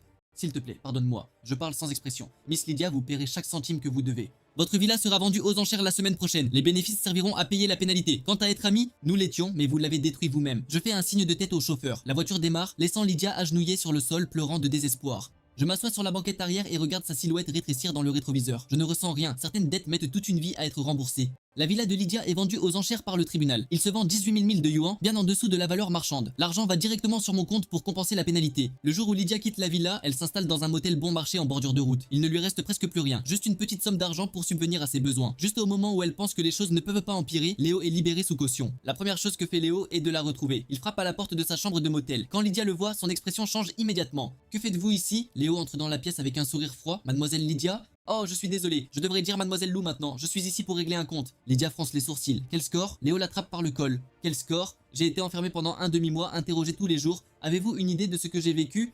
Et tout cela est grâce à vous. Lydia lutte contre son emprise. Lâche-moi. Ces faux enregistrements étaient votre idée. Lydia trébuche sur le lit, le visage blanc. J'ai tout dit à la police, que vous m'avez ordonné de falsifier les livres, que vous avez accepté des pots de vin de fournisseurs, que vous avez détourné les fonds de l'entreprise pour acheter des propriétés pour vos parents. J'ai gardé toutes les preuves. Tu pensais vraiment que j'allais prendre la responsabilité de tout seul? La tête de Lydia se relève brusquement. Tu oses me trahir? Trahir? Lydia, c'est toi qui m'as mis dehors en tant que bouc émissaire en premier? Quand les hommes de Marcus sont venus m'arrêter, qu'avez-vous dit? Vous avez dit que tout avait été fait par moi-même et que cela n'avait rien à voir avec vous? Lydia n'a pas de réponse. Léo sort une épaisse pile de documents de son sac. Ce sont les relevés de virements bancaires de chaque pot de vin que vous avez accepté au fil des ans et les enregistrements de vos ordres m'ordonnant d'enfreindre la loi. J'ai déjà tout remis au parquet. Lydia devient mortellement pâle. Êtes-vous fou? Qu'est-ce que vous gagnez à cela?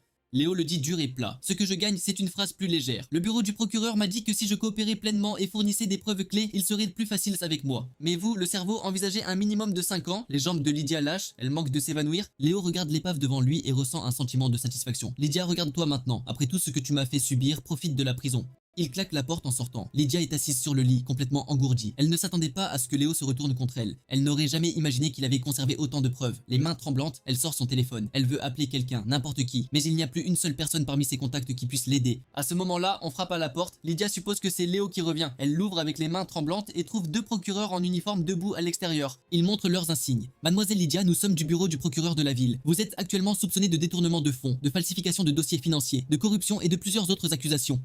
S'il vous plaît, venez avec nous. Les jambes de Lydia fléchissent. Elle tombe directement à genoux. Je ne l'ai pas fait. Je ne l'ai vraiment pas fait. Mademoiselle Lydia, nous avons rassemblé des preuves substantielles, y compris le témoignage de Léo, les pièces justificatives et les preuves matérielles. Veuillez coopérer à l'enquête. Il vaudrait mieux que Lydia soit emmenée dans une salle d'interrogatoire du parquet. Le procureur dépose une pile de preuves sur la table devant elle. Miss Lydia, ce sont les documents fournis par Léo. Jetez un œil. Il s'agit du relevé financier falsifié signé de votre propre écriture. Il s'agit du relevé bancaire de vos paiements de pots de vin. C'est l'enregistrement de vous ordonnant à Léo d'enfreindre la loi. Avez-vous quelque chose à dire pour vous-même? Lydia regarde les preuves. Elle s'effondre complètement. Tout ce qu'elle pensait enterré et caché est désormais mis à nu. Elle comprend enfin. Léo s'est protégé dès le début, gardant toujours une issue. Le procureur poursuit. D'après le témoignage de Léo, c'est vous qui dirigiez toutes ces activités illégales. Il ne faisait que suivre les ordres. Si les accusations sont prouvées, vous risquez 5 à 10 ans de prison. Lydia tremble de partout. Non, ce n'est pas comme ça que ça s'est passé. Nous avons tout planifié ensemble. Ce n'était pas seulement moi. Le procureur secoue la tête, mais les preuves montrent que chaque document de décision porte votre signature. Chaque flux d'argent vous revient en fin de compte. Léo était simplement celui qui exécutait les ordres. Lydia comprend enfin. Léo l'a complètement vendu. Il a utilisé son rôle de témoin coopérant pour s'acheter une peine plus légère. Elle crie « Je veux voir Marcus ». Il a planifié tout cela. Il a délibérément retourné Léo contre moi. MS. Lydia, s'il te plaît, calme-toi. Monsieur Anne est simplement un créancier qui poursuit ce qu'il doit. Le recouvrement d'une dette est parfaitement légal. Que s'est-il passé entre toi et Léo? C'est entièrement votre affaire. Lydia se laisse tomber dans le fauteuil. Les larmes coulent sur son visage. Elle comprend enfin. Marcus n'avait jamais eu besoin de poser le moindre doigt sur elle. Tout ce dont il avait besoin, c'était d'un petit coup de pouce. Elle et Léo se déchirèrent tout seuls. Et maintenant, elle a non seulement perdu tout ce qu'elle possédait, mais elle risque également la prison. Pendant ce temps, au siège de Anne Capital Group, Sarah vient faire un rapport. Monsieur Léo s'est rendu. Lydia a été officiellement mise sous enquête. Je hoche calmement la tête. Comme prévu, quelqu'un comme Léo fera tout pour se protéger. Sarah sourit. Monsieur, c'était une décision magistrale. Vous n'aviez rien à faire. Ils se sont détruits tout seuls. Je récupère mon thé. C'est juste la nature humaine. Lorsque leurs intérêts s'alignaient, ils étaient les meilleurs amis du monde. Mais en cas de catastrophe, tout ce qu'ils pouvaient faire, c'était se vendre. Sarah demande: quelle est la prochaine étape? Je pose ma tasse, les yeux froids. Nous attendons. Nous attendons que Lydia ait épuisé tous ses espoirs jusqu'à ce qu'elle touche le fond, puis nous portons le coup final. Sarah hoche la tête, comprenant parfaitement. Je me lève et me dirige vers la fenêtre. Lydia et Léo se retourner l'un contre l'autre n'est qu'un petit acte dans ce jeu plus vaste de vengeance, un spectacle secondaire. La véritable fin est encore à venir. Après que Lydia ait été libérée sous caution, elle se déplace à travers le monde comme un fantôme. Le parquet l'a pour l'instant laissé partir, mais l'affaire est toujours ouverte. Elle pourrait être formellement inculpée à tout moment. Elle vit dans un motel bon marché, survit grâce à des nouilles instantanées, regarde les quelques milliers de yuan qui lui restent sur son téléphone et sombre encore plus dans le désespoir. Et puis elle reçoit un appel d'un numéro inconnu, une voix d'homme d'âge moyen. Mademoiselle Lydia, je suis la cousine de votre camarade de classe, Zhang Wei. J'ai entendu dire que tu traversais une période difficile. Je dirige des entreprises à l'étranger et si vous êtes intéressé, j'ai un poste à pourvoir. 50 000 yuan par mois. Lydia hésite, vraiment? Absolument? Zhang Wei m'a parlé de vous, il dit que tu es très capable. Il se trouve que j'ai besoin de quelqu'un avec une expérience en gestion. Réfléchissez-y, si vous le souhaitez, je peux m'occuper du visa pour vous et je couvrirai également le vol. Lydia ressent une lueur d'espoir. Elle ne peut plus survivre dans le pays, les créanciers sont partout, tous ceux qu'elle croise semblent se moquer d'elle. Si seulement elle pouvait s'en sortir, elle pourrait au moins échapper à tout cela et recommencer. Elle serre les dents. Bien, je vais y aller. L'autre partie organise rapidement le vol et le visa. Ils conviennent de se retrouver à l'aéroport dans 3 jours. Lydia commence à faire ses valises. Elle n'a pas grand chose, juste quelques vêtements de rechange. Les 800 000 yuan restants du compte de l'entreprise sont transférés par lot vers plusieurs comptes personnels.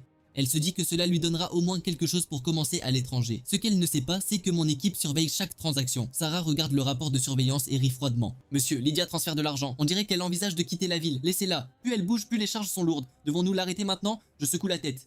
Pas encore. Laissez-la croire qu'elle peut s'échapper. Puis nous la retirons au tout dernier moment. Ce sentiment de passer de l'espoir au désespoir, c'est la chose la plus douloureuse de toutes. 3 jours plus tard, Lydia arrive à l'aéroport avec ses bagages. Elle porte un masque et des lunettes de soleil, terrifiée à l'idée d'être reconnue. Ses mains ne cessent de trembler au comptoir d'enregistrement. Elle s'attend toujours à ce que quelqu'un se précipite et l'attrape, mais tout se passe bien. Elle récupère sa carte d'embarquement. Elle passe la sécurité sans problème. Elle s'assoit dans la salle d'embarquement et regarde l'heure d'embarquement sur son téléphone. Pour la première fois depuis longtemps, elle expire. Il reste une demi-heure. Une fois dans cet avion, je suis libre. Et puis l'interphone crépite. Madame Lydia, pourriez-vous vous rendre au service d'assistance? Vous avez un problème urgent qui requiert votre attention. Le ventre de Lydia tombe, mais elle se force à marcher. Le membre du personnel au bureau la regarde puis appuie sur le bouton de l'interphone. Quelques secondes plus tard, plusieurs policiers sortent. L'officier principal montre son insigne. Mademoiselle Lydia, vous êtes soupçonnée de transfert d'actifs frauduleux et d'évasion de vos dettes. S'il vous plaît, venez avec nous. La couleur disparaît du visage de Lydia. Je n'ai rien fait, je pars juste à l'étranger pour le travail. L'officier reste calme. Miss Lydia, nous avons reçu un rapport. Vous avez transféré des fonds alors que vous étiez en liberté sous caution et avez tenté de fuir le pays. Il s'agit d'un ordre de détention judiciaire. Veuillez coopérer. Le policier lui passe les menottes au poignet. Lydia s'effondre complètement. Elle se débat et crie: je ne fuyais pas, j'allais travailler, tu ne peux pas me faire ça. Les passagers tout autour s'arrêtent et regardent. Certains sortent de leur téléphone pour enregistrer. Sans plus un mot, Lydia est conduite au commissariat de l'aéroport.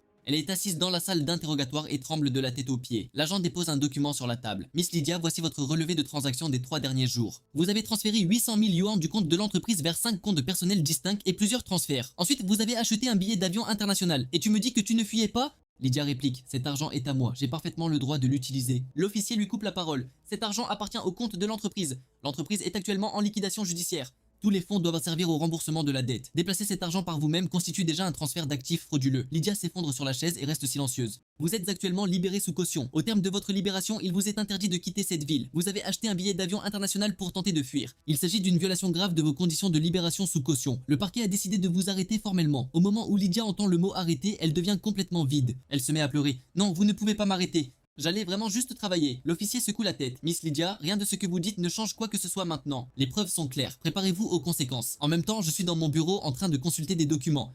Sarah entre. Monsieur, Lydia a été arrêtée à l'aéroport. Je pose mon stylo et me penche en arrière. Cette soi-disant opportunité d'emploi à l'étranger, je l'ai arrangée. Je voulais qu'elle croie qu'elle pouvait s'échapper et briser tous ses espoirs au dernier moment. Monsieur, cette décision était absolument géniale. Je m'appuie sur ma chaise. Quand Lydia m'a fait discipliner, elle m'a humilié devant toute l'entreprise. Maintenant, je vais détruire sa réputation devant le monde entier. Sarah hoche la tête. De nombreuses personnes à l'aéroport l'ont vue en vidéo. Ce sera probablement bientôt partout sur internet. Bien, que tout le monde voit exactement ce qui arrive aux gens qui me trahissent. Effectivement, en moins d'1 heure, la vidéo de Lydia arrêtée à l'aéroport se répand sur internet. Elle est menottée, emmenée par la police, humiliée à la vue de tous. Les passants pointent du doigt et regardent. La section des commentaires éclate. N'est-ce pas le propriétaire de Live Ventures? Elle a bricolé les livres puis a essayé de s'enfuir. Elle le mérite. Il doit autant d'argent et essaie toujours de fuir, absolument sans vergogne. J'ai entendu dire qu'elle avait discipliné la personne même qui l'avait aidé à se développer. Des gens comme ça ont leur place derrière les barreaux. Lydia est assise derrière les barreaux de la cellule de détention, lisant chaque commentaire sur son téléphone. Les larmes ne s'arrêteront pas. Elle comprend enfin. Marcus ne veut pas seulement détruire sa carrière et sa fortune. Il veut détruire son nom. Il veut s'assurer qu'elle ne s'en remettra jamais. Et tout cela chaque instant, c'est elle qui l'a provoqué elle-même. Après que Lydia soit officiellement arrêtée, Léo pense qu'il est enfin hors de danger. Il a pleinement coopéré avec le bureau du procureur, a tout remis et s'est vu promettre en retour la clémence. Les procureurs lui ont dit que tant qu'il continuerait à coopérer, le maximum qu'il obtiendrait serait une peine de 2 ans avec sursis sans aucune peine de prison. Léo se sent tranquillement content de lui. Il pense avoir réussi à s'en sortir. Il quitte son ancien appartement. Avec le peu d'argent qui lui reste, il loue une petite chambre en banlieue et compte faire profil bas en attendant que les choses s'arrangent. Ce soir-là, Léo vient de terminer un bol de nouilles instantané quand on frappe à la porte. Il regarde par le Judas. 2 hommes en costume sont debout. Dehors, ils ne ressemblent pas à des gens ordinaires. Léo se fige en débattant de l'opportunité d'ouvrir la porte. La voix de Sarah résonne. Monsieur Léo, je vous suggère fortement de coopérer. Certaines choses sont mieux discutées en face à face. Léo serre la mâchoire et ouvre la porte. Sarah entre avec 2 gardes du corps. Elle regarde autour de lui la petite pièce, un léger sourire narquois aux lèvres. Monsieur Léo, on dirait que les choses ne vont pas très bien pour vous. Léo se force à rester calme. Sarah, qu'est-ce que Monsieur Marcus me veut? Sarah prend la seule chaise de la pièce et croise les jambes. Rien de majeur, juste une petite conversation. Monsieur Léo, pensiez-vous vraiment que vendre Lydia vous tirerait d'affaire? L'expression de Léo change. Je vous ai contrefait la signature de Monsieur Marcus. Vous avez détourné les fonds de l'entreprise. Tu pensais vraiment qu'on ne savait pas? Léo devient rigide. Sarah fait signe au garde du corps d'allumer le projecteur. Les documents apparaissent un à un sur le mur. C'est le document original où vous avez contrefait la signature de Monsieur Marcus. Nous avons fait effectuer une analyse de l'écriture manuscrite. Il s'agit du relevé complet des transactions des 5000 milles de yuan que vous avez secrètement détournées. Il s'agit de l'enregistrement de votre acceptation de pots de vin de la part de fournisseurs. Ils ont accepté de témoigner devant le tribunal. Léo regarde les preuves. La sueur froide imprègne instantanément sa chemise. Sarah continue. Monsieur Léo, pensiez-vous vraiment que rejeter toute la faute sur Lydia vous sauverait? Quelle naïveté. Cette preuve à elle seule, la simple signature contrefaite, suffit à vous condamner à une peine de prison de 3 ans ou plus. Les jambes de Léo lâchent, il s'effondre au sol. Non, c'est impossible. Le bureau du procureur a dit que tant que je coopérais, il serait indulgence avec moi. Sarah laisse échapper un rire froid. Allez-y doucement avec vous. C'était à l'époque où votre seule accusation était le détournement de fonds.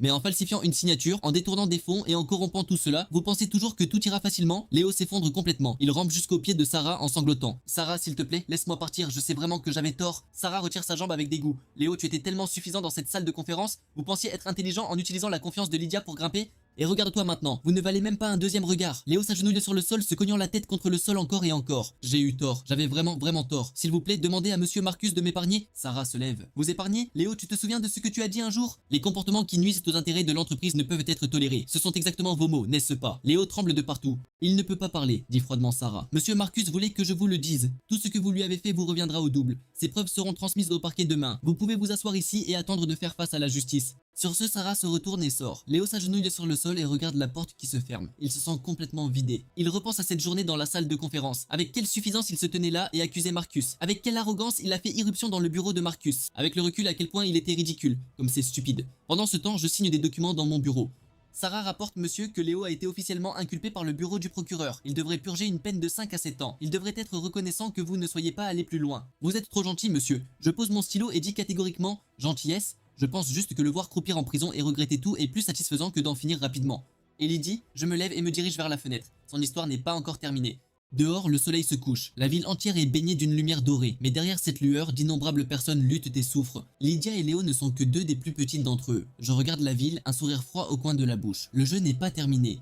La véritable fin ne fait que commencer. Après que Lydia et Léo soient tous 2 envoyés en prison, Lee Ventures entre officiellement en liquidation judiciaire. Une équipe de liquidation désignée par le tribunal entre dans l'entreprise. Ils commencent à cataloguer tout ce qui reste. Les bureaux autrefois prospères ne contiennent plus que du mobilier et du matériel usé, couverts de sceaux de cour. Le chef de l'équipe de liquidation examine la liste des actifs et secoue la tête en soupirant. Les dettes de cette entreprise dépassent largement ses actifs. Les créanciers auront la chance de récupérer 10%. L'équipe de liquidation publie un avis d'enchères pour tous les actifs restants. Le jour de la vente aux enchères, presque personne ne se présente. La plupart d'entre eux sont juste là pour regarder. Le commissaire-priseur tape avec le marteau. 3 brevets fondamentaux d'entreprise en direct. Offre d'ouverture 5000 milles de yuan. Des preneurs? Silence complet. Le commissaire-priseur continue maladroitement. 4000 milles, 3000 milles, toujours aucune offre. Alors Sarah lève sa pagaie. 2000 milles. Les yeux du commissaire-priseur s'illuminent. Le deuxième enchérisseur propose 2000 milles de yuan. Plus haut, toujours le silence dans la pièce. Tout le monde dans cette salle sait que Sarah représente Anne Capital Group.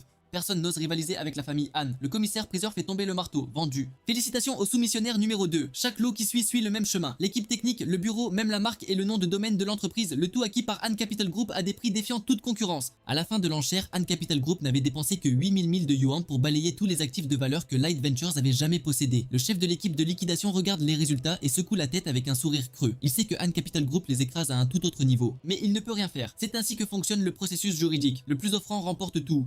Et avec la famille Anne projetant son ombre sur la pièce, personne n'ose enchérir. Léo est convoqué immédiatement. Dans la salle d'interrogatoire, le procureur dépose les preuves sur la table devant lui. Ce sont de nouveaux éléments de preuve présentés par Anne Group. Vous avez caché des informations critiques, n'est-ce pas? Léo garde la tête baissée sans rien dire. Le procureur poursuit. Fausse signature, 5000 000 détournés. Pourquoi n'as-tu pas dit la vérité? Léo fond en larmes.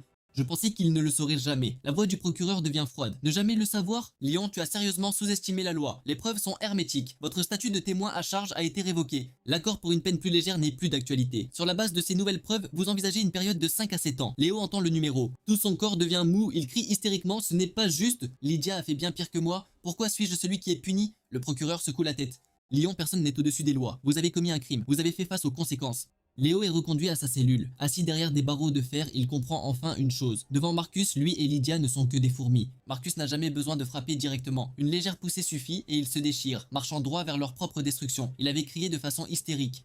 Impossible, ces brevets valent au moins 20 000 milles. L'équipe technique s'est vendue pour seulement 8 000 milles. L'avocat soupire, impuissant. Madame Liu, Anne Group était le seul enchérisseur à la vente aux enchères. Personne d'autre n'a osé participer. Selon la procédure légale, tant qu'il y a une offre, la vente est conclue. Lydia s'effondre sur sa chaise. Les larmes coulent sur son visage. L'entreprise qu'elle a passé 5 ans à bâtir, les brevets et l'équipe dont elle était si fière, tout cela appartient désormais à Marcus, et elle n'a pas tout perdu. Elle passera les années à venir derrière les barreaux, poursuit l'avocat. Aussi, le comité de liquidation a fait le calcul. Le produit de l'enchère plus les biens saisis ne couvre que les 30 000 milles de dommages-intérêts pour rupture de contrat dû à Monsieur Anne. Rien de plus. Lydia laisse échapper un rire amer. Ainsi, tout ce pendant lequel j'ai travaillé pendant plus de 5 ans finit entre les mains de Marcus. L'avocat hoche la tête en silence. Lydia ferme les yeux. Les larmes coulent sur ses joues.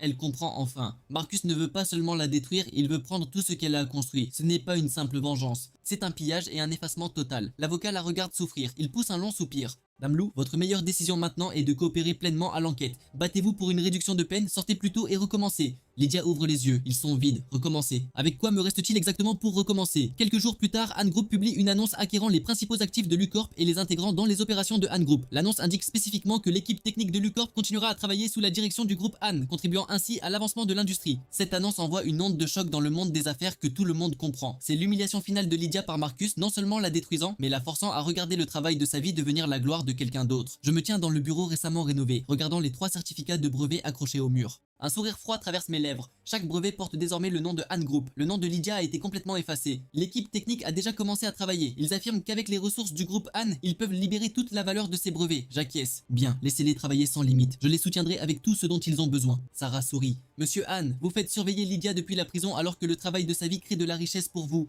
Je dis calmement, c'est le prix à payer pour me trahir. Elle ne perdra pas seulement tout, elle verra tout ce qu'elle a construit devenir le tremplin sous mes pieds. Sarah hoche la tête avec admiration. Je me tourne vers la fenêtre. La ville à l'extérieur prospère toujours, mais l'Ucorp en a complètement disparu. Après la vente aux enchères, l'équipe juridique de Sarah arrive dans les bureaux de l'Ucorp. Elle se tient dans le hall vide et regarde autour d'elle. Effacez tout ici, pas un seul objet ne reste. Les ouvriers commencent à sortir le matériel. Ils dépouillent l'intérieur. Même le logo de l'entreprise sur le mur est ciselé. 3 jours plus tard, le quartier général autrefois glorieux de l'Ucorp est réduit à une coquille vide. Sarah se tient à l'entrée, prend une photo et me l'envoie. Monsieur Anne, l'Ucorp a été complètement vidé. Je regarde la photo et réponds sans émotion. Bien, intégrez maintenant les brevets et l'équipe technique dans Anne Group. Je veux que tout ce qui appartenait à Lydia nourrisse la croissance du groupe Anne. Sarah répond, toute l'équipe technique a signé avec Anne Group, leur rémunération est le triple de celle versée par l'Ucorp. Ils sont tous reconnaissants de cette opportunité. Je laisse échapper un rire froid. De retour chez l'Ucorp, ses ingénieurs étaient sous-payés et surchargés de travail, tandis que Lydia dépensait les bénéfices pour son style de vie somptueux. Désormais, chez Anne Group, gagnez plus et ils ont une réelle marge de croissance. Bien sûr, ils sont reconnaissants. Ils oublieront que l'Ucorp a jamais existé. C'est exactement ce que je veux. Je ne veux pas seulement effacer physiquement l'Ucorp, je veux qu'il soit effacé de la mémoire. Pendant ce temps, au centre de détention, Lydia apprend la nouvelle par l'intermédiaire de son avocat. Lorsqu'elle apprend que tous ses actifs ont été acquis par le groupe Anne à des prix défiant toute concurrence, elle s'effondre complètement. Devant le tribunal, le procureur de la République présente les preuves une à une. État financier falsifié, dossier de transfert, enregistrement audio. Chaque pièce est limpide, les preuves sont accablantes. L'avocat de Lydia tente de la défendre. Votre honneur, ma cliente a fait des erreurs, mais elle a été poussée dans un coin. L'entreprise était en difficulté. Elle n'avait d'autre choix que de prendre certaines mesures irrégulières. Le procureur de la République riposte immédiatement. Les difficultés financières ne justifient pas d'enfreindre la loi. Le défendeur a sciemment falsifié des dossiers et transféré des actifs. C'était délibéré, il n'y a eu aucune contrainte. Le président du tribunal se tourne vers elle. Accusée Lydia Liu, avez-vous quelque chose à dire concernant les accusations? Lydia se lève, sa voix est rauque. J'admets que j'ai fait des erreurs, mais la racine de tout ça c'est Marcus. Il m'a délibérément piégé et m'a laissé sans issue. Elle tourne la tête, ses yeux sont remplis de haine. Marcus, tu avais le pouvoir de m'aider, pourquoi m'as-tu fait ça? Nous étions amis, je la regarde sans expression, sans rien dire. Le juge qui préside frappe le marteau. Accusé, surveillez vos propos. Il s'agit d'une salle d'audience, pas d'un lieu de débordement émotionnel. Lydia crie. Elle a fait tout cela. Sans elle, mon entreprise ne se serait jamais effondrée. Je n'aurais jamais fini. Ici, le procureur de la République parle calmement. Votre honneur, monsieur Han, en tant que créancier, a tous les droits légaux de récupérer ce qui lui est dû. Le prévenu a d'abord détourné ses avoirs. Monsieur Han a ensuite intenté un recours en justice. C'est tout à fait légal. Le juge qui préside acquiesce. Le procureur a raison, accusez Lydia Liu, vous ne pouvez pas imputer vos propres actes illégaux à quelqu'un d'autre. Lydia se laisse tomber sur sa chaise. Elle pleure de désespoir. Le président du tribunal se tourne vers moi. Monsieur Han, en tant que victime, avez-vous quelque chose à dire? Je me lève, ma voix est ferme. Votre honneur, je n'ai qu'une chose à dire. Lorsque Lydia m'a renvoyé, elle a dit quelque chose que je n'ai jamais oublié. Les règles sont les règles et les actifs de l'entreprise doivent être strictement séparés des actifs personnels. Aujourd'hui, je lui rends ces mots. La loi est la règle, brisez-le et vous en subirez les conséquences. La salle entière du tribunal devient silencieuse. Quand Lydia entend ces mots, elle se fige. Ce sont exactement les mots qu'elle a utilisés contre moi. Maintenant, revenez vers elle sans un seul changement. Il atterrit comme une violente gifle en plein visage. Je continue. Lydia a détourné mes biens, m'a licencié sans motif et a terni mon nom. Ce sont des faits. Ma décision de recouvrer la dette et de protéger mes droits est tout à fait légale. Quant à ces affirmations selon lesquelles elle aurait été piégée, c'est un pur non-sens. J'exerce simplement mes droits de créancier. Le président du tribunal parle clairement. Accusé Lydia Liu, avez-vous autre chose à dire pour votre défense? Lydia me regarde, les larmes coulant sur son visage. Elle veut parler mais elle finit par baisser la tête. Elle ne dit rien. Elle sait que dans cette salle d'audience, avec ses preuves, toute défense qu'elle propose ne vaut rien. Le juge qui préside se tourne vers Léo. Accusé Léo, avez-vous quelque chose à dire? Léo tombe à genoux dans le box des accusés en sanglotant. J'ai eu tort, j'avais vraiment tort. Je n'aurais jamais dû être gourmand, je n'aurais jamais dû enfreindre la loi. S'il vous plaît, votre honneur, faites preuve de clémence. Le président du tribunal secoue la tête. Accusé Léo, vous n'avez pas seulement commis un détournement de fonds, vous avez falsifié des signatures et commis des pots de vin. Ce sont des infractions graves. Personne n'est au-dessus des lois. Vous devez être tenu responsable de vos actes. Après une journée entière de procédure, le tribunal s'ajourne et fixe une date pour le prononcer de la peine. Alors que je sors du palais de justice, les journalistes se pressent à nouveau autour de moi. Je m'arrête et fais face aux caméras. J'espère que cette affaire servira d'avertissement à tout le monde. Peu importe qui vous êtes, quelle que soit votre raison, enfreindre la loi signifie en subir les conséquences. Les règles sont des règles. La loi est la ligne que vous ne franchissez pas. Tous les grands médias se démènent pour rapporter ces propos. Ils deviennent la une des journaux du jour. Une semaine plus tard, le tribunal rend son verdict. Lydia est condamnée à 7 ans de prison pour détournement de fonds, falsification de dossiers financiers et transfert illégal d'actifs. Elle a également été condamnée à une amende de 500 000 euros. Léo est reconnu coupable de détournement de fonds, de faux et de corruption. Il écope de 6 ans de prison et d'une amende de 300 000 euros. Le verdict indique également que Lydia et Léo sont solidairement responsables de 30 000 de dommages et intérêts à Marcus. À la lecture de la phrase, Lydia s'effondre complètement. Elle s'effondre dans le box des accusés, le visage baigné de larmes. Léo s'évanouit sur place. Les agents du tribunal l'exécutent. Je m'assois à la tribune et j'écoute le verdict complet sans aucune expression. En sortant du palais de justice, la lumière du soleil est aveuglante. Je louche, Sarah s'approche de moi. Monsieur Han, c'est enfin fini. Je dis doucement, non, pas encore, ce n'est que la fin du chapitre juridique. La vraie Sarah me regarde, perplexe. Je me tourne vers le palais de justice. Un sourire froid se dessine au coin de ma bouche. Laissez-les rester en prison et regretter lentement chaque choix qu'ils ont fait. 7 ans, c'est plus que suffisant pour qu'ils comprennent tout le coup de ma trahison. Le verdict s'est répandu presque immédiatement dans Jiangchong.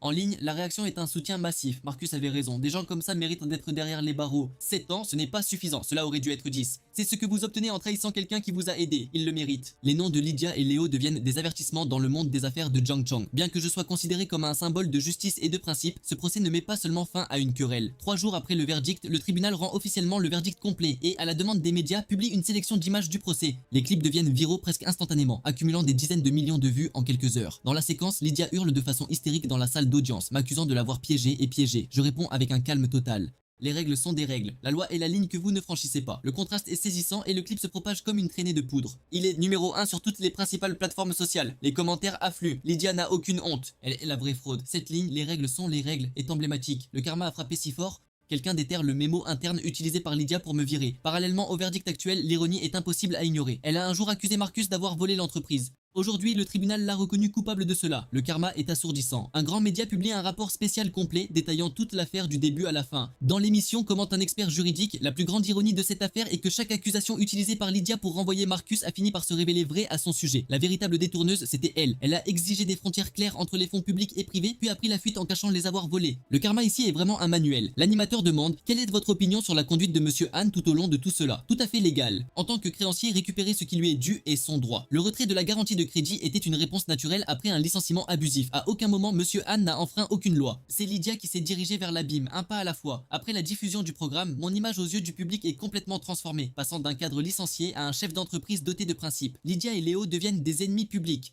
À l'intérieur de la prison, Lydia apprend par l'intermédiaire de son avocat la réaction du public en ligne. Lorsqu'elle voit le flot de haine dirigé contre elle, lorsqu'elle voit d'innombrables personnes se moquer de son effondrement dans la salle d'audience, elle s'effondre complètement. Elle se recroqueville dans un coin de sa cellule, les genoux ramenés contre sa poitrine, en sanglotant. Son compagnon de cellule la reconnaît. Vous êtes cette Lydia Liu. Tout le monde en ligne vous déchire. Un autre détenu ricane. Vous le méritez. Les gens qui mordent de la main qui les nourrit méritent chaque mot. Lydia se bouche les oreilles, elle ne veut pas l'entendre, mais les mots continuent de s'introduire, elle comprend enfin. Marcus ne sauve pas les gens, il les démonte. Le tribunal publie officiellement l'avis d'exécution déclarant que les verdicts contre Lydia et Léo sont désormais définitifs. Tous deux doivent payer conjointement 30 000 000 de dommages et intérêts. L'avis détaille la récupération des avoirs. La villa de Lydia a été vendue aux enchères pour 18 000 000, les actifs de la société vendus pour 8 000 000, autres biens saisis liquidés pour 4 000 000, total 30 000 000, tous appliqués aux dommages-intérêts pour rupture de contrat dû à Marcus. L'avis se termine par une remarque précise, les dettes restantes du défendeur ne peuvent être remboursées, et même si les créanciers peuvent demander une exécution en vertu de la loi, il ne reste aucun actif à recouvrer. Au moment où l'avis tombe, tous les fournisseurs et créanciers à qui Lydia doit de l'argent sont stupéfaits. Ils réalisent maintenant qu'elle n'a absolument plus rien. Quelques fournisseurs furieux postent en ligne « Lydia nous doit des millions ». Maintenant, tous ces biens sont allés à Monsieur Han et nous n'avons rien. Il repart avec 30 000 $, tandis que les petits fournisseurs comme nous absorbent la perte. Les messages suscitent rapidement un débat, mais la majorité des réponses sont de mon côté. Monsieur Han est un créancier légitime. Il bénéficie d'un droit de remboursement prioritaire en vertu de la loi. La faute à Lydia. Elle a accumulé les dettes. Ce n'est pas le problème de Monsieur Han. Je regarde le discours en ligne et je souris intérieurement. Sarah entre dans le bureau. Monsieur Han, l'opinion publique a basculé complètement en votre faveur. Tout le monde te loue maintenant et déchire Lydia. Je dis, j'avais prévu cela dès le début. Gagner au tribunal n'en était qu'une partie. J'avais aussi besoin de gagner devant le tribunal de l'opinion publique. Lydia a désormais perdu sa liberté et sa fortune. Elle a également perdu sa réputation. Elle ne s'en remettra jamais. Sarah me regarde avec une pure admiration. Monsieur Han, c'était une masterclass. Je me lève de ma chaise. Je me dirige vers la fenêtre du sol au plafond. Sarah, sais-tu ce qu'est vraiment la vraie vengeance? Sarah secoue la tête. Je me tourne vers elle. La vraie vengeance ne consiste pas simplement à abattre quelqu'un. Cela leur fait clairement prendre conscience, dans leur moment le plus désespéré, de la manière exacte dont ils se sont détruits. Lydia est actuellement assise dans une cellule de prison. Chaque jour, elle fait face à son échec. Chaque jour, elle revit chaque décision stupide qu'elle a prise. Ce genre de tourment mental est bien pire que n'importe quelle punition physique. Sarah hoche la tête, tu as raison. Ces 7 années vont être un enfer pour elle. Je laisse échapper un rire froid. 7 ans. Elle pense qu'elle peut repartir et repartir à zéro. Quelle naïveté. Je ferai en sorte qu'elle comprenne. Certaines erreurs ne peuvent être réparées au cours d'une vie. Sarah me regarde, incertaine. Je parle calmement. À sa sortie, je veillerai à ce qu'elle voie son ancienne entreprise, ses brevets, son équipe s'épanouir entre mes mains, créant plus de valeur qu'elle n'aurait jamais cru possible, et elle n'aura qu'à regarder. Impuissant. Sarah inspire profondément. Monsieur Han, vous allez lui faire regretter cela pour le reste de sa vie. Je me retourne vers la fenêtre, ma voix ferme. Elle m'a humilié devant toute l'entreprise. Je l'ai détruite devant le monde entier. Elle m'a volé. Je l'ai laissée sans rien. Elle a tué notre amitié. J'ai tué tout ce qu'elle avait. C'est le prix à payer pour me trahir. Dehors, le soleil éclaire la ville. La ville entière est baignée d'une lumière dorée. Et sous cette lumière, le nom de Lydia est devenu synonyme de honte. Les blagues se répandent sans fin en ligne. Quelqu'un transforme même l'affaire en étude de cas d'école de commerce, avertissant les entrepreneurs de respecter la loi et de ne jamais oublier qui les a aidés à s'élever. Je deviens l'exemple positif dans ce cas précis. D'innombrables personnes me prennent pour modèle. Ce jugement public ne détruit pas seulement la réputation de Lydia. Cela élève le mien à des hauteurs qu'il n'a jamais atteintes auparavant. C'est exactement le résultat que je souhaitais, une victoire parfaite et totale. La deuxième semaine après l'entrée en vigueur du verdict, je récupère officiellement la pleine propriété de l'immeuble de bureau. Je l'avais acheté il y a 5 ans. Et à l'époque, pour aider Lydia à lancer son entreprise, je lui avais prêté gratuitement. Je l'ai laissé l'utiliser sans rien demander. J'ai couvert moi-même chaque remboursement de prêt, chaque facture fiscale, chaque coût d'entretien. Maintenant, il est enfin de retour à sa place. Je me tiens devant le bâtiment et regarde la structure de 8 étages. Une vague de sentiments compliqués monte en moi. Ce bâtiment a été témoin de l'ascension de Lydia et de sa chute. Sarah s'approche de moi. Monsieur Han, l'équipe de rénovation est prête. Ils peuvent commencer dès que vous en donnez l'ordre. J'acquiesce. Suivez exactement mon mémoire. Transformez-le en nouveau siège social du groupe Han. Je veux que tout le monde sache que ce bâtiment a toujours été le mien. Sarah hoche la tête et part. J'entre. Le hall vide porte encore une trace de la présence de Lucorp. La peinture s'écaille des murs à plusieurs endroits. Autant de signes de négligence car Lydia a économisé sur l'entretien. Je secoue la tête. Lorsque je lui ai prêté ce bâtiment pour la première fois, j'espérais qu'elle en prendrait soin correctement. Je n'aurais jamais imaginé qu'elle ne se soucierait même pas des bases. La rénovation commence rapidement. Je fais appel à la meilleure équipe de conception de Zhongchang et je reconstruis selon les normes internationales. Le hall est recouvert de marbre importé. Les murs sont remplacés par des panneaux de verre intelligents. Chaque bureau est équipé de la technologie la plus avancée disponible. Un mois plus tard, le bâtiment est complètement transformé. Il ne reste plus rien de ce qu'il était. Je me tiens dans le bureau du dernier étage et regarde par la fenêtre du sol au plafond toute la ville qui s'étend en contrebas. Un profond sentiment de satisfaction monte dans ma poitrine. C'est enfin devenu ce qu'il a toujours été censé être. Le jour où la rénovation est terminée, j'organise une grande cérémonie d'ouverture. Presque toutes les personnalités éminentes du monde des affaires de Zhongcheng sont présentes. Le directeur Wang, Monsieur Zhao et de nombreux entrepreneurs qui ont travaillé avec Lydia sont tous ici. Ils se tiennent debout dans le nouveau hall rutilant, plein d'admiration. Monsieur Han, cette rénovation est magnifique. Un véritable siège social pour Han Group, magnifique. Le directeur Wang se penche vers lui. Monsieur Han, Lydia n'a jamais accordé à ce bâtiment la moitié de l'attention qu'il méritait. Avec cette rénovation, la valeur a au moins doublé. On dit que lorsque Lydia a découvert en prison que vous aviez repris le bâtiment, elle l'a complètement perdu. Je ne réponds pas. Je lève simplement mon verre et bois une gorgée tranquille. Sarah vient et me chuchote à l'oreille. Monsieur Han, d'anciens employés de Lucorp sont rassemblés à l'extérieur. Ils veulent entrer et regarder autour d'eux, mais la sécurité les a arrêtés. Je fronce les sourcils. Que veulent-ils? Sarah explique, ils disent qu'ils veulent voir à quoi ressemble le bâtiment maintenant. Après tout, ils travaillaient ici. Je reste silencieux un moment. Laissez-les entrer. Hall uniquement. Personne ne monte à l'étage. Sarah hoche la tête et s'en va. Peu de temps après, plus d'une douzaine d'anciens employés de Lucorp se présentent dans le hall. Ils assistent à la transformation, les yeux chargés d'émotion. J'aperçois une jeune femme que je reconnais immédiatement. Elle était réceptionniste chez Liocorp. Quand tout s'est effondré dans l'entreprise, elle a été la seule à ne pas s'en prendre à moi. Elle m'a discrètement envoyé un message disant qu'elle croyait que j'étais innocent. Je m'approche d'elle. Lynn, ça fait longtemps. Lynn lève les yeux. Dès qu'elle me voit, ses yeux se remplissent de larmes.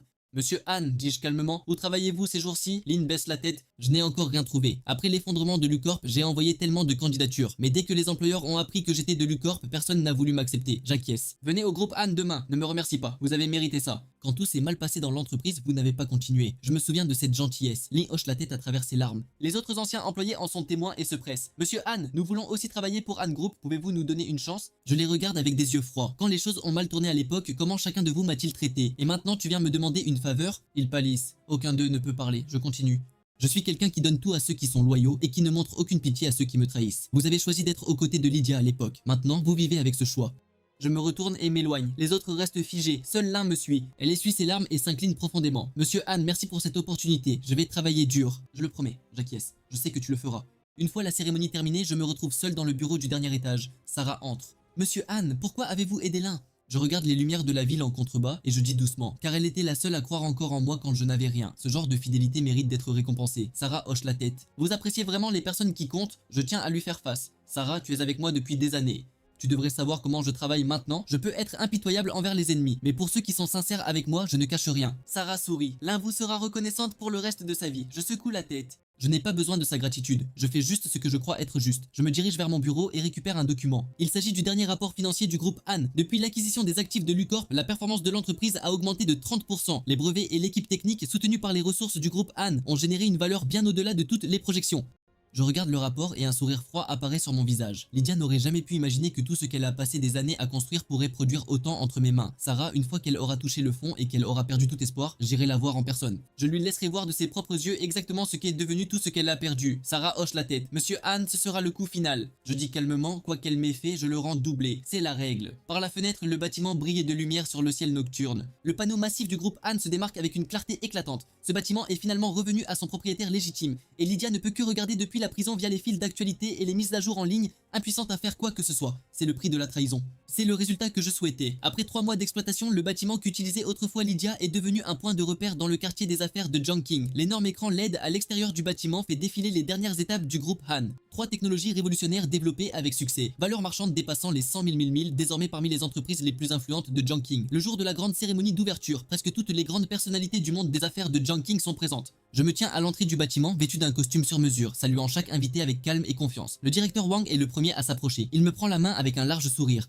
Monsieur Han, félicitations. Han Group a mérité chaque instant de ce succès. Directeur Wang, vous êtes trop gentil. Votre soutien au fil des années a été très important. Il baisse la voix. Monsieur Han, notre banque met en place un fonds industriel d'un montant de 100 000 milles. Nous serions ravis que le groupe Han soit impliqué. Je souris. Directeur Wang, demandez à votre équipe de coordonner les détails avec Sarah. Nous pouvons partir de là. Monsieur Zhao arrive ensuite, tenant un accord de coopération épais. Monsieur Han, il s'agit d'un contrat de fourniture à long terme que notre société a préparé. Nous espérons construire un partenariat profond avec Han Group. Je prends le contrat et le feuillette avec désinvolture. Monsieur Zhao, j'apprécie l'effort. Je demanderai à mon équipe de l'examiner en profondeur. Monsieur Zhao sourit. Monsieur Han, c'est un honneur de travailler avec vous. J'ai compris très tôt que l'opération de Lydia n'allait pas durer et bien sûr, elle s'est effondrée. Monsieur Han, vous avez toujours eu la vision et le courage? Je ne réponds pas.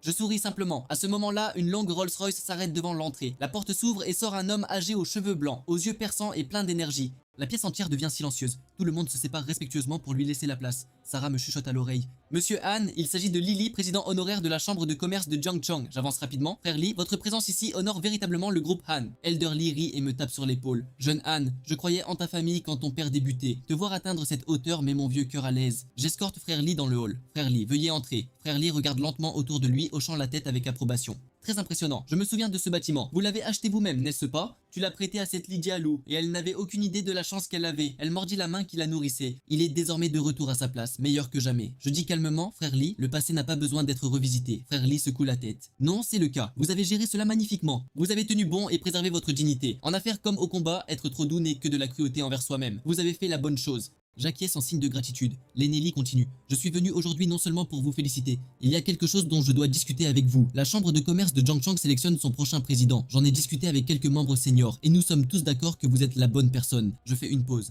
Frère Lee, je suis encore jeune. Je crains de ne pas avoir la réputation de diriger. Elderly fait signe de la main. Qu'importe la jeunesse apporte du dynamisme. La jeunesse apporte de l'audace. Regardez ce que vous avez accompli en quelques mois seulement. Chaque mouvement a été un manuel. La chambre a besoin de quelqu'un comme vous au front pour la mener à un niveau supérieur. Je réfléchis un instant. Frère Lee, j'ai besoin de temps pour y réfléchir. Frère Lee sourit. Bien sûr, j'attendrai votre réponse. Vous ne nous décevrez pas. La cérémonie d'ouverture commence officiellement. Je me tiens sur le podium face à des centaines des plus grands hommes d'affaires de la ville et je prononce mon discours. Distingués invités, merci à tous d'être ici aujourd'hui pour la cérémonie d'ouverture du groupe Han. Il y a 3 mois, j'ai récupéré ce bâtiment qui a toujours été le mien. Les gens me demandent pourquoi j'investirais autant dans la rénovation. Ma réponse est simple, parce que ça vaut le coup. Ce bâtiment n'est pas seulement le siège du groupe Han. C'est une déclaration de notre engagement envers la qualité, les principes et la conviction. Le public éclate sous les applaudissements. Je continue. Au cours des derniers mois, j'ai vécu beaucoup de choses. Les gens m'ont trahi, les gens ont sali mon nom, les gens ont essayé de me rabaisser complètement. Mais j'ai toujours cru une chose, les règles sont les règles, et le principe est la ligne que l'on ne franchit jamais. Aujourd'hui, Han Group se présente ici, non seulement comme une entreprise en plein essor, mais aussi comme un hommage à tous ceux qui ont toujours tenu bon. Les applaudissements se font plus forts, beaucoup se lèvent. Je regarde la foule et un élan de fierté remplit ma poitrine. À l'avenir, le groupe Han continuera à vivre selon cette conviction. Nous repousserons les limites et stimulerons l'innovation dans les entreprises. Nous contribuerons à la croissance de Jiangchang et de la nation, et nous montrerons au monde par nos actions que le bien est récompensé et que le mal est réparé. À ceux qui sont sincères avec nous, nous donnons tout. Nous ne montrons aucune pitié à ceux qui nous trahissent. Après la cérémonie, je suis retourné au bureau du top floor. Sarah me tend un document. Monsieur Han, ceci vient d'arriver. Je l'ouvre. Il s'agit d'une opération d'acquisition d'une valeur de plus de 100 000 000. The Target est une autre entreprise majeure de Jiangcheng. J'étudie le document. Un sourire se dessine au coin de ma bouche. Intéressant. Il semble que notre voyage ne fait que commencer. Sarah dit, Monsieur Han, vous êtes déjà une légende dans le monde des affaires de Jiangcheng. Je secoue la tête. Une légende? Non, ce n'est que le début. Une véritable légende s'écrit tout au long d'une vie. Je me dirige vers la fenêtre du sol au plafond. Ceux qui m'ont trahi autrefois sont maintenant derrière les barreaux, confrontés à du fer froid et à des regrets sans fin chaque jour. Et je me tiens au sommet de cette ville, entamant un nouveau chapitre. Sarah vient se placer à côté de moi. Monsieur Han, Lee a joué à merveille aujourd'hui.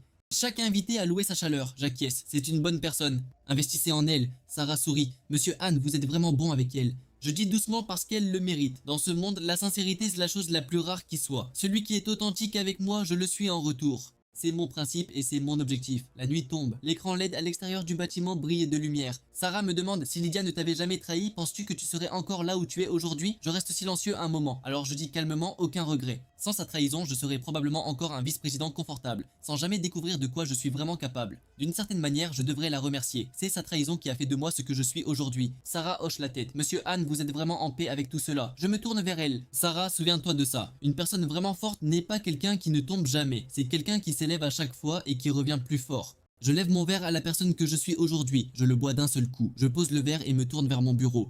Le dossier d'acquisition de 100 000 m'attend. À côté, une pile de contrats attend ma signature. C'est mon champ de bataille. C'est ma scène. L'histoire de Lydia est terminée. Le mien ne fait que commencer. Par la fenêtre, la ville brille dans le noir, rayonnant de lumière et de vie. Le bâtiment du groupe Han se dresse au cœur de la ville, tel un phare, éclairant la voie à suivre. Je m'assois à mon bureau, prends mon stylo et signe mon nom sur l'accord d'acquisition de 100 000 $. Un nouveau voyage commence officiellement.